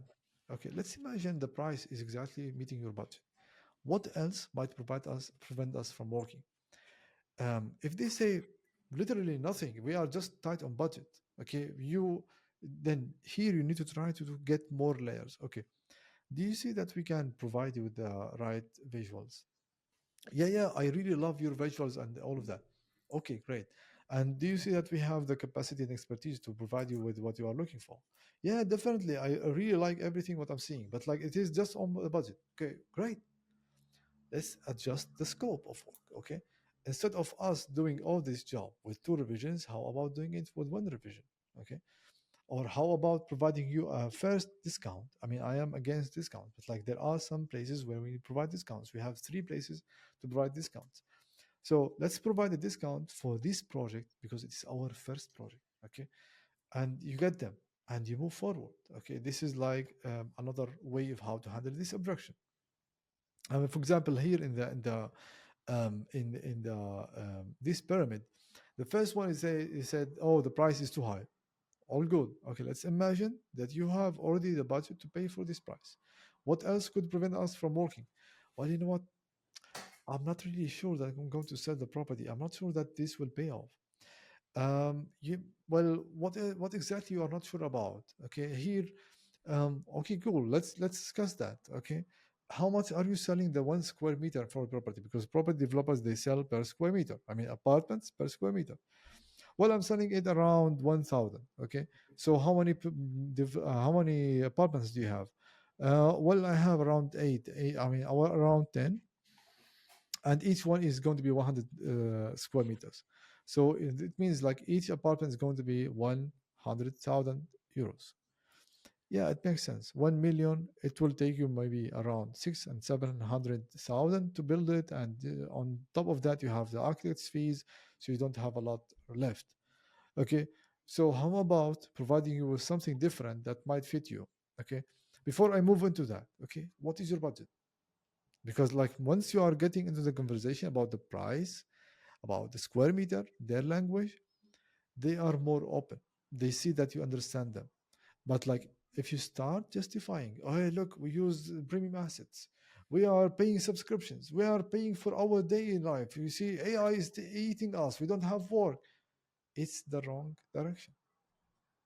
I hope this helps. In the next slide, we have like the same example what we said now, but maybe a couple of sentences what you should not say. Yep. Um, So basically, this is an example of what you just said right now. Most of the time, when someone says that's more than we budgeted, which is what you just said right now, is basically the reason why people are getting this objection is because they do not really believe that they will get that in return.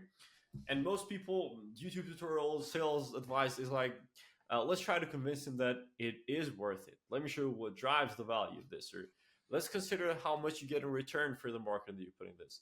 I think that are responses that are typical and maybe just more beginner friendly because they are safer or they sound easier to say. However, the ones with a more impact and strategy is exactly what you said, where it is that if the budget was okay, we'll move this forward.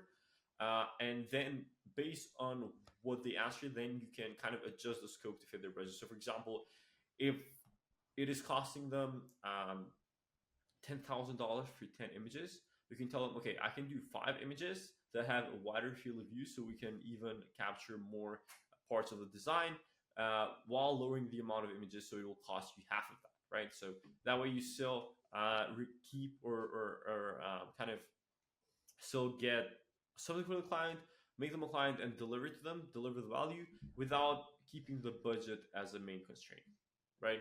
So that is one of the ways you can go over this. Yeah, definitely. Okay. So as Melo said, but just one last thing about Yeah, the for sure, for previous sure. one. Yeah.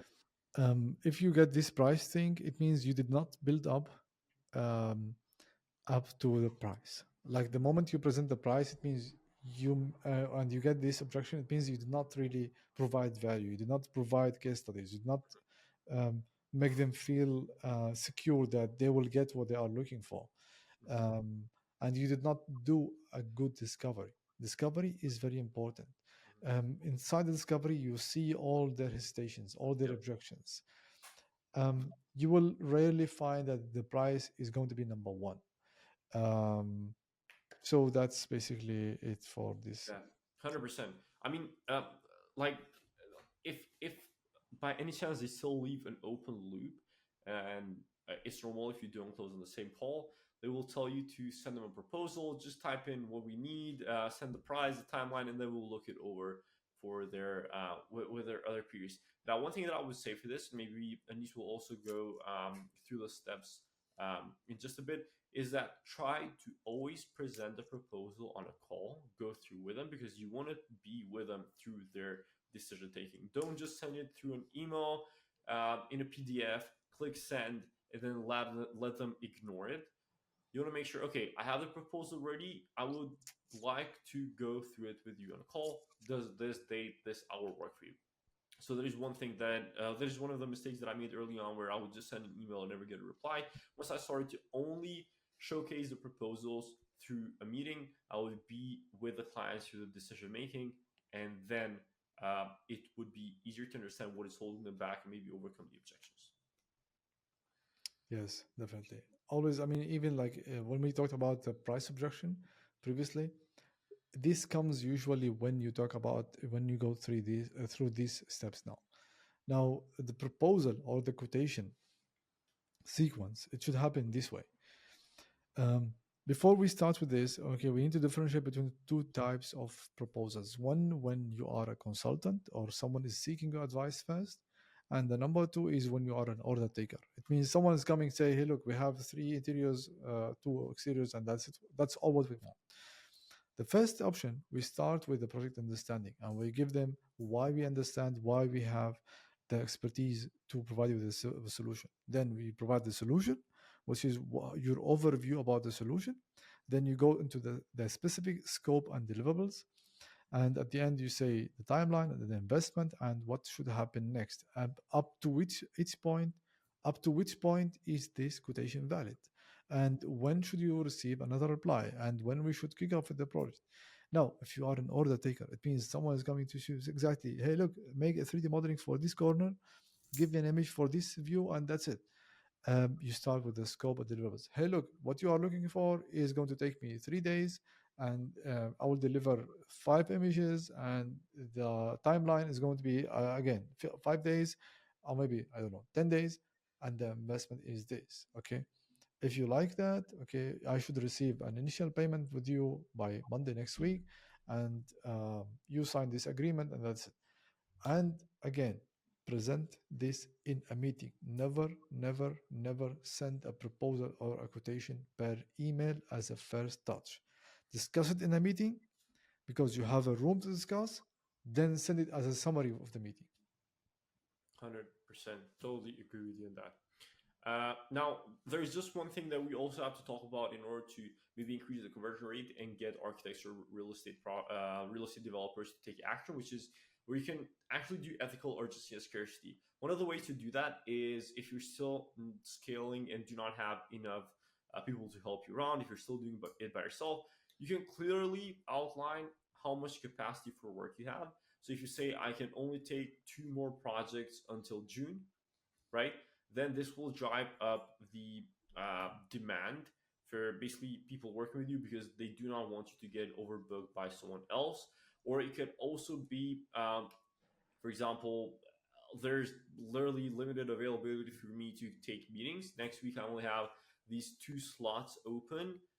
Maybe that will make them kind of act on, even though there is also the other side where you want to be as available as possible to kind of fit them better. However, I say that if you can put honest limits on the amount of work that you can take right now, that is one of the ways you can put urgency and scarcity for them to take action. Absolutely. Regarding urgency, um, look, what you are doing is something you can do at any time of the year. And if you don't have, I mean, if you don't have capacity, if you have a lot of projects, yes, I would show. I mean, I would show that even in the discovery call. I would show that even on the quotation itself. I would simply say, hey, look, this quotation is valid up to in like up to 3 working days. Please reply before that because we have another 3 quotations we should price and we will get response on. The one who will come first is going to be served first. And if this is the real case, do it in this way. However, most of the cases, if you appear too desperate and try to put some fake urgency thing, it won't work. And regarding like seasonal pricing, um, like we don't do a service that is going to change from summer to winter. However, there is only one case. It's at the end of the year. You can tell them, look, guys, we have.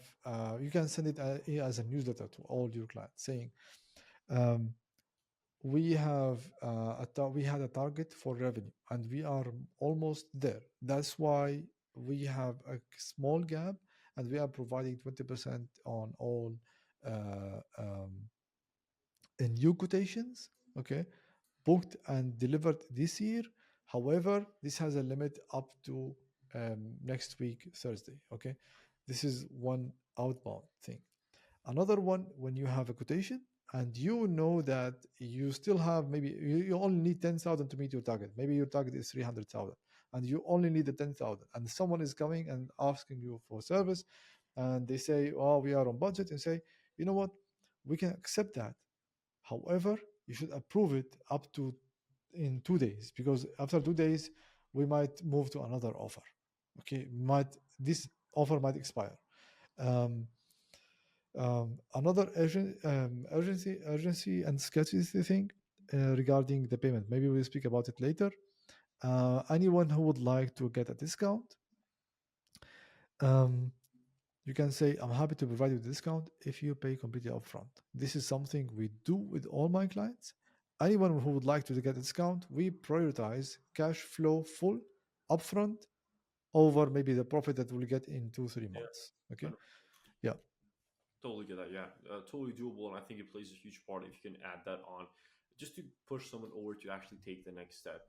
Now, in terms of payment terms option, which is something that you just mentioned, obviously, not a lot that we can go into detail here about the upfront payment. We just talked about this is usually better for smaller projects with not a lot of budget. For example, if you're just going to do one image for $1,000, you might as well get the whole payment upfront. And then obviously, if you want to do a discount, you can do 20% off if they actually are able to pay everything upfront. It works better for you and for them, but this usually leads to them needing a bit more trust that you're actually going to deliver everything. This is usually works best with people who you have worked with before, I would say. And then 50-50 split, honestly, I think this is a standard. This is something that Yeah. I used to implement when I was charging per project or per image. I think this is standard, and most people are not going to have a problem with that. Milestone payment. This is very good for larger projects. For example, you can do one payment. So, for example, 10% when you start, another 20% when the 3D modeling is done, another 50% when they get the first image, 80% after the first revision, and the full after the second revision. This is just an instance of how this would go. And then the monthly retainer is what we talked about earlier, when you get a client that is sending you a lot of work ongoing, and then you can maybe lower the you can see the average amount of money that they're spending for you per month, and then you can do a discount on top of that for an ongoing retainer, a subscription, which helps you have your income a lot more predictable. So these are just kind of the four options that you can charge in terms of the payment terms. And this is the part of invoicing and contracts. This might be a bit annoying and boring to most people. However, this is still important because there are times where you could get basically penalized for signing something that you didn't structure correctly. So, Anis, can you share a little bit about your experience when structuring contracts and doing professional invoicing to clients? Yes. So usually you get the contract. You don't have, you don't really get a chance sometimes to make the contract. So you get the contract and you need to read to either add or delete some points. And don't be afraid of rejecting the contracts. Sometimes you get a contract saying, we pay you 30 days after we are getting paid. No, my friend, I'm not your partner. Okay. So this is a very horrible strategy bigger companies they use to pay very late. So do not sign such an agreement or a contract unless you are happy with that. But if you do it, do not complain about it. The scope is important to see what should be done from your side. The revision limitations, that's very important. Also, you do need to have something called um, you need to define what is a revision. Okay, and in my community we have two types of revisions. We have 2D revisions and 3D revisions. Each one is going to be priced differently, and we also tell the client what is a revision, and we need them to get all the I would say we want them to understand exactly what we mean by that, so that we don't have a conflict later. Usage right, you can do it, okay, but I think it's very tough to get in this industry. Like if you are living in Germany, I would say, and the client is in Germany, yes, you can do it. They won't be able to use the image somewhere else other than the place where you allow them to use it. However, if you are in Germany and working with a client in Dubai, it's just like um, it's just very tough. Yeah, The 100%. payment terms as well. Be strict with the payment terms. We cannot tell them that they need to pay upfront 50% and then you kick off the project and you provide the first draft and they didn't pay. Yes, I know that many clients are not going to do it. They are going to do it later. However, make sure that this should be, you need to be strict with that, especially in the new clients. Now, repeat clients, you know them. There is trust in between you and them, and there are years of work between you and them. Yes, you can avoid it, but like I wouldn't avoid it at any cost. Cancellation policy as well. Someone has started the project with you, you have done the work, and they canceled after 3 days. Okay, who is going to pay that work? It should be, there should be like a penalty for that. Now, always make sure that you have your branded template, okay, and you make it very clear and easy for them to pay. Do not hide the information about the payment somewhere like in the footer. And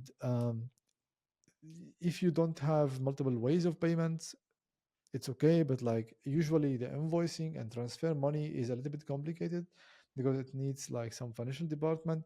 If you have some ways to for clients to pay you online, Like it means like providing them with the link so they can pay you. Always do it.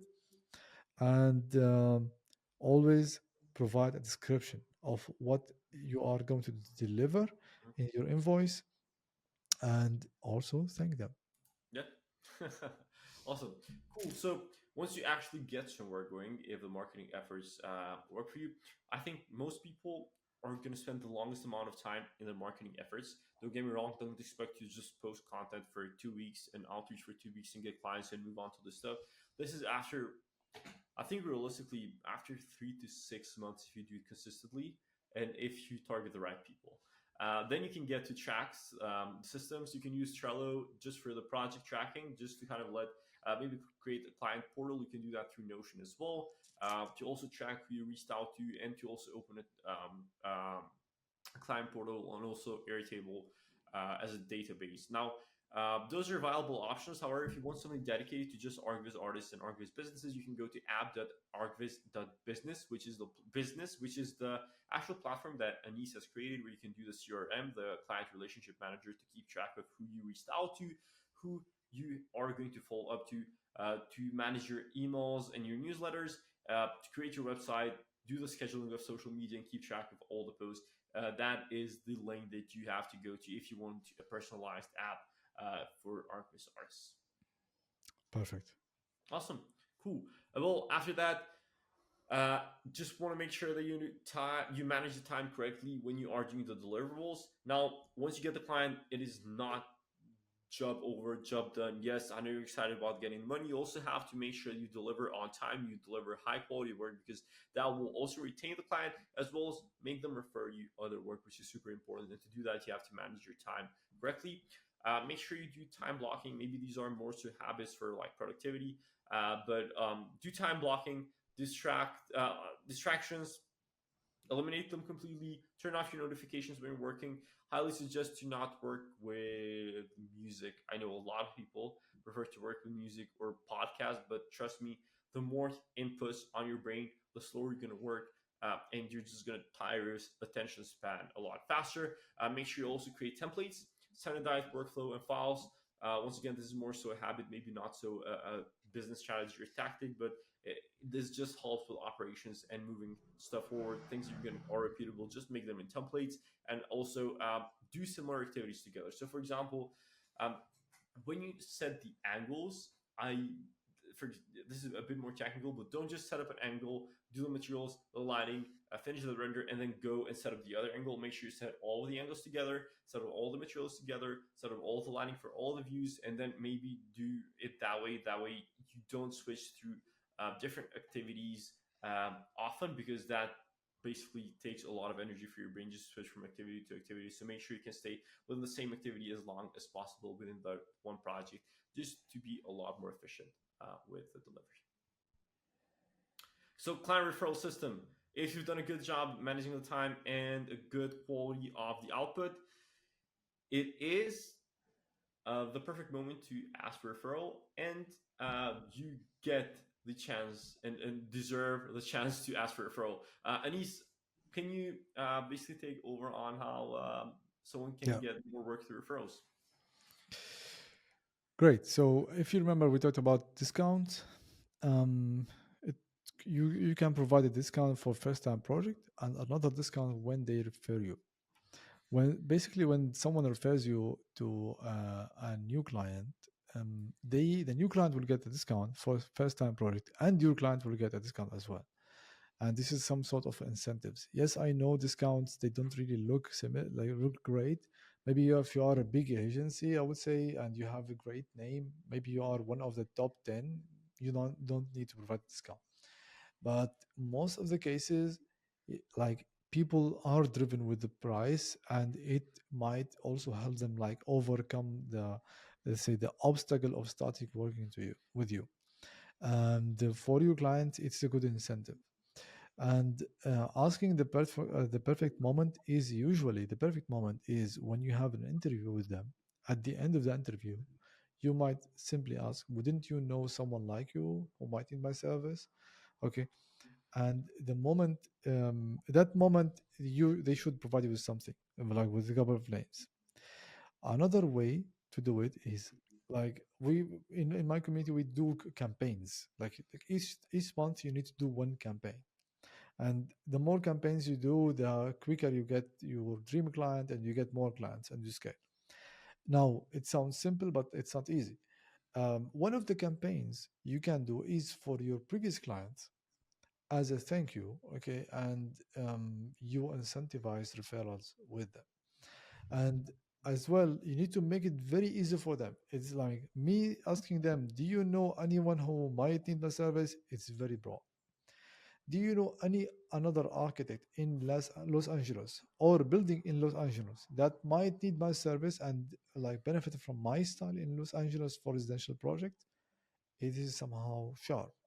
Yes, I know or I don't know. Like even if you get don't know, that's great because it is a clear answer. And at the end, show appreciation. Okay. Yeah. We have a guy, I mean, we have an industry expert called Fabio Belvelli. He shared a story in 2020. Like he provided a tip for his client saying, uh, hey, look, this client gave you a product worth of 20,000. Wouldn't you give him like a gift as an iPad? And he gave it an iPad. I mean, an iPad was around 800 worth. Yes, it's not easy. Yes, you provided the work, but like appreciation is important. Me, for 100%. example, I was consulting a company. They were in Asia, and in Christmas I got like a complete set of Swiss chocolates from them.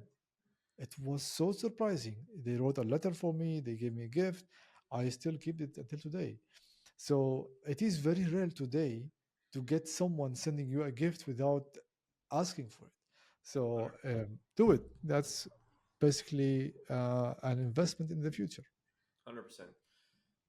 Cool. So when you get some referrals, you get a few clients in the beginning from outreach, you get other clients to refer to you. I think by getting 5 clients that send you uh, regular work, you should be able to scale to $100,000 a year. Now, we don't want to make this sound easy and like this is going to happen in just 3 months. But if you really just stay consistent and you reiterate and you optimize your outreach, your content, and all of that, this is not something completely out of touch with reality because we both know ArcViz artists that make 100K a year and even more. It's not that every single ArcViz artist make that, but the ones that really are consistent, do the volume in outreach, do the volume in content creation, do hit this successfully. Now, how does the math behind that look like? Uh, Maybe you can take us through the number series. Absolutely. So let's say your average project is around 4K, which is very low, I would say. But like we are assuming. So 4K is an average project. You should aim to 425 projects. Now, on average, the regular client is going to come back to you a minimum of 3 times a year.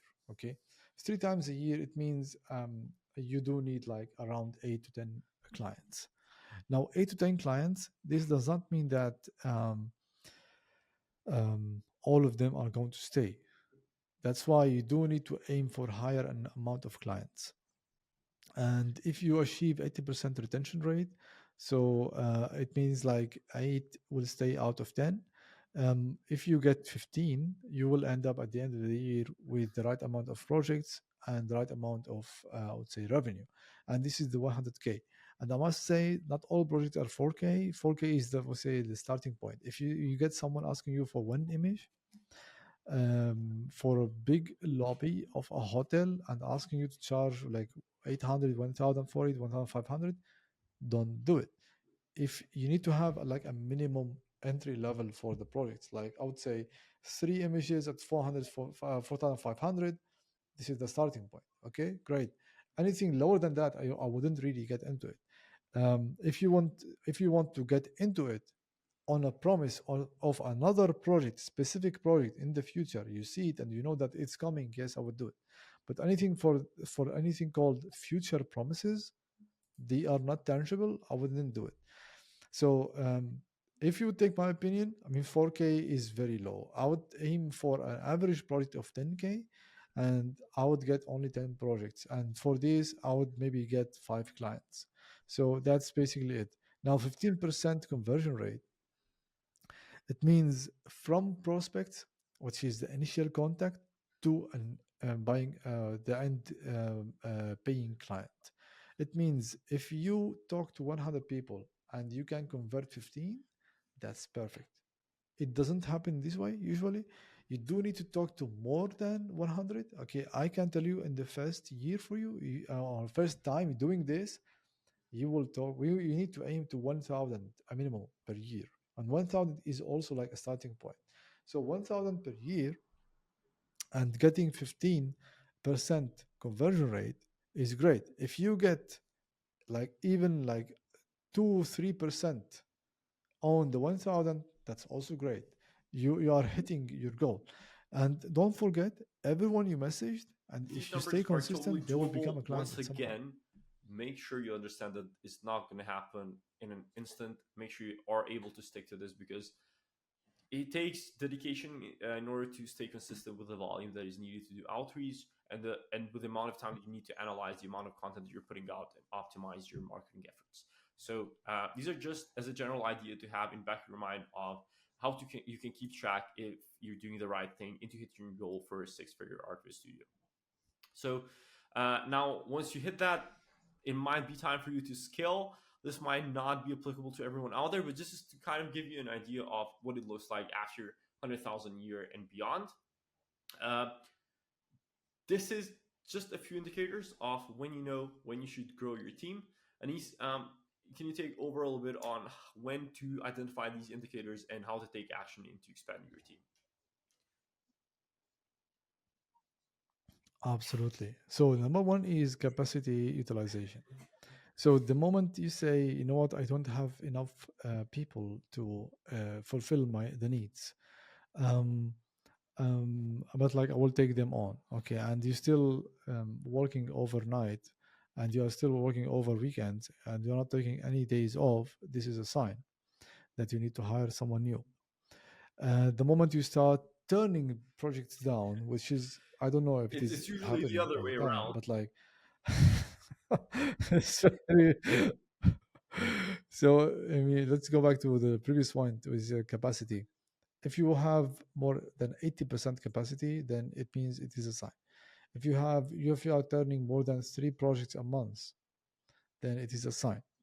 If you have a revenue that is growing consistently 25%, then it is a sign. If if you are delivering I would say if you are getting bigger projects and the delivery time is extending between like 2 weeks to 4 weeks, then it is also a sign that you need more people. Those are signs. But like I would say the most urgent signs for you to hire new people is that you are getting much projects and you have less time for your personal life, because at the end of the day you are doing this job to feed your family, for to enjoy your time, not like to keep working and stay stressed and overnight and over the weekends. Yes, I know you love it, but like to an extent. So I would suggest, if you have a sign, if you miss days off, if you miss trips with your family, with your beloved ones, if you miss friends gatherings a lot, and you don't 100%. see Just a one way thing I would out, add: it is a just be sign that you prepared need that to there hire will someone. be seasons where you will need to do that and miss those. Like there might be a month where you need to do that, or even longer. But if this becomes something super long term which you're not willing to sacrifice, then make sure you understand correctly how you can scale and take it over to basically free up some time for yourself. And then the first hires to consider for this, these are kind of the hierarchy of an ArcViz firm. So you need the creative director that basically guides the vision and maintains the quality standards, a project manager that basically takes care of client communication and coordinates the workflow between the team members, the actual 3D artists that do the modeling, texturing, rendering tasks, and the post-production specialists where they do the final imagery.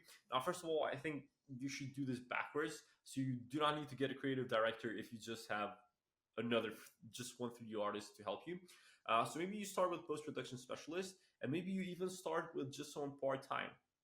So maybe you still do the rendering, you just take someone 4 hours a day just to help you with post production. If you want to just scale even to a more extreme level, just take 1 3D artist and also one post production specialist at the same time, which might help you even further. Or you can also do contractors or freelancers just to help you for project to project, basically, if you want to take less risks in terms of having to pay staff and all of that. So yeah, this is just kind of an overview of the first hires that you need to consider if you want to grow and scale further. Yeah. The client check-in system. Definitely. This is how you kind of keep up with the client. You want to make sure you stay in contact. You do not want to finish your project and just say goodbye to the client and never be in touch with them again. Remember, it is always easier to get the same client to send you more projects rather than getting a new client completely. So make sure you treat them the way that they deserve to be treated, and in the same way that you would treat a lifelong revenue generator for your business. So a few things you can do is you can just collect their feedback maybe every single week, or collect feedback every 48 hours and let them know what you've done up until now. You can also do quarterly check-ins, so maybe every 2 months, 3 months, you just check in with them and see what kind of project they got in the pipeline, how they're creating the visualization, what their struggles are. Follow up on the visualizations. For example, after 6 months you've done a project with them, just let them know, hey, um, how how was the reaction of your clients when they saw this render? Have you sold this property yet? How has it been? What was the reaction of the other people and stuff like that? And then you can also share insights with them in the sense that there's this new trend on, for example, this new way that visualization is presented. We've developed a new virtual reality interactive modeling for real estate properties. Do you want to try it out? They're just kind of ways that you can still build rapport and keep in touch with your clients. And then pricing evolution strategy, I think this is something that you can also take over an ease on how you kind of evolve the pricing and the way you charge. I think you also have some testimonials, I think, with Matteo, on how he changed the prices and increased his revenue, which I think is very applicable here. Yes, definitely. So the starting point in your career, especially with the pricing thing, is like related 100% to your temperature. Not all, I mean, temperature is set based on what you hear about how others are charging for the service. So it doesn't matter where you start there and see if you are getting a lot of inquiries, a lot of yeses on that price, then that's a sign that you can increase a little bit. And a healthy increase of 15% per year, 10 to 15% per year is healthy. And you do need to have it because over time, everything is getting more expensive. The salaries, your salary, your expenses, your life, the hardware, the software, the subscriptions, everything is getting more expensive. You do need to increase. You cannot keep the price as it is. This is one. Two, the moment you see that you have high retention rate, then it is a good place or a good time to ask your clients, what else can I help you with? It could also be in the visualization service. They might use it for visualizing different stuff, but like it is still for the same project. And if you follow the system we presented to you today, outbound and inbound, over 2 3 years, you will become well known in your niche between all the other, I would say, creatives, that you are the go-to expert in residential properties in Los Angeles, for example. Um, Once you become at that level, now you can jump to the value-based pricing. Now you can talk about more how valuable is your insights around your project, or like what type of values you can add to your clients or the new clients, so that they see that you are the expert. In the beginning, it will be very hard for you to provide value. Everyone is going to say, you need to provide value-based pricing. If the client is getting 100K out of your images, you need to charge them 10%. Well, it doesn't make sense. You need to think in like logically, like how you need to put yourself in the client's shoes and see how they see you. Um, and starting, I mean, if you have never really posted on LinkedIn or Instagram, or posted something here and there. No one really knows how you look like, because we have a lot of faceless profiles in the ArcViz industry. People don't like to show their face. Then you do have a long journey. You need to accept that you do need to do a lot of volume, like a huge volume of activities, to get more people know that you exist. Um, yeah, that's basically the pricing thing, and the price has a lot to do with 100%. how you see yourself and how you want to present yourself. 100%. Totally agree with that. It starts with you. And then long-term client relationships. This is something that you want to keep in mind. This is one of the biggest mistakes that beginners make. They only focus on, they're only excited about the work until they get the work. And then when they get the work, they just get something done just to get it approved and move on to something else. You want to treat every client with the attention that it deserves, because trust me, it is a lot easier to keep a client than get a new one. And if you keep a client, they will send more work to you. And it is super important to get them so satisfied with what you're delivering that they will tell everyone else. And this will bring you even more clients. And especially architects and property developers are those type of people that stay around with their circle of other professionals. So architects meet with other architects at events all the time. And it doesn't mean that all you talk about is just architecture, visualization, artists that they share all the time, but they might have, their colleagues might have been impressed, or they've noticed that there's been a bump in the quality of visuals that they put out there. They might ask them who did this, and if they're happy about it, they will refer you more clients. So yeah, make sure you remember details about them even beyond the business. Suggest improvements in terms of visualization, even if they do not ask for it. If you know that there's something that you can do better, don't wait for them to tell you. Just do it beforehand. And basically, exceed expectations is one of those things that you want to make sure that every time you send something, it is a lot better than what they expected. It is more than what they paid for it, because the only way you can keep someone coming back is that if they get and receive a big value discrepancy between what they paid and what they will get for it. So uh, definitely make sure you treat every client like you're going to have them for the rest of their life. And with that said, this is your action plan for today. Right after watching this course, make sure you take a screenshot at all these steps. This is exactly the step by step that you want to take in order to elevate yourself as a six-figure ArcViz business. It doesn't mean that once you take a step, you don't have to go back to it. Once you build your portfolio, maybe like 3 months later, you might go back and optimize it. And you might need to go back and optimize and analyze your content to make it better. However, generally speaking, these are the steps you need to take in order to scale your ArcViz business to six figures. And if you enjoy so far, we took a lot of time into actually structuring and recording and making everything ready for this free course on YouTube. This is probably the most valuable piece of content about ArcViz business out there online. Just as a thank you in return for you joining us today, you can also find the free ebook from Anis in the first link in the description on what's missing in your ArcViz business, which is a scorecard to find what your ArcViz business is struggling on and how you can actually fix it.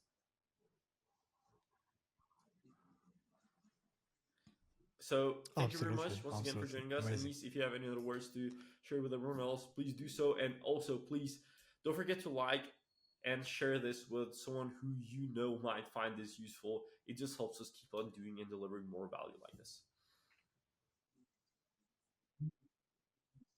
Absolutely, absolutely. I mean, going through this course, I think the quickest thing that will happen in this industry, that everyone is going to be specialized and we won't all look the same. We will have more unique value propositions, and the clients will be.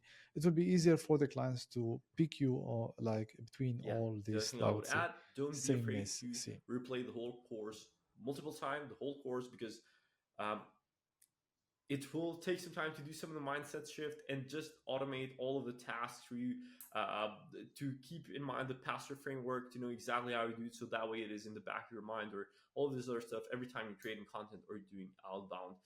So don't be afraid to replay this over and over again until it has become an automated task that you do that improves your business forever, and hopefully uh, helps you hit your goals with your ArcViz business. With that said, thank you very much for joining in. Once again, click the first link in the description to get the free ebook for the what's missing in your ArcViz business.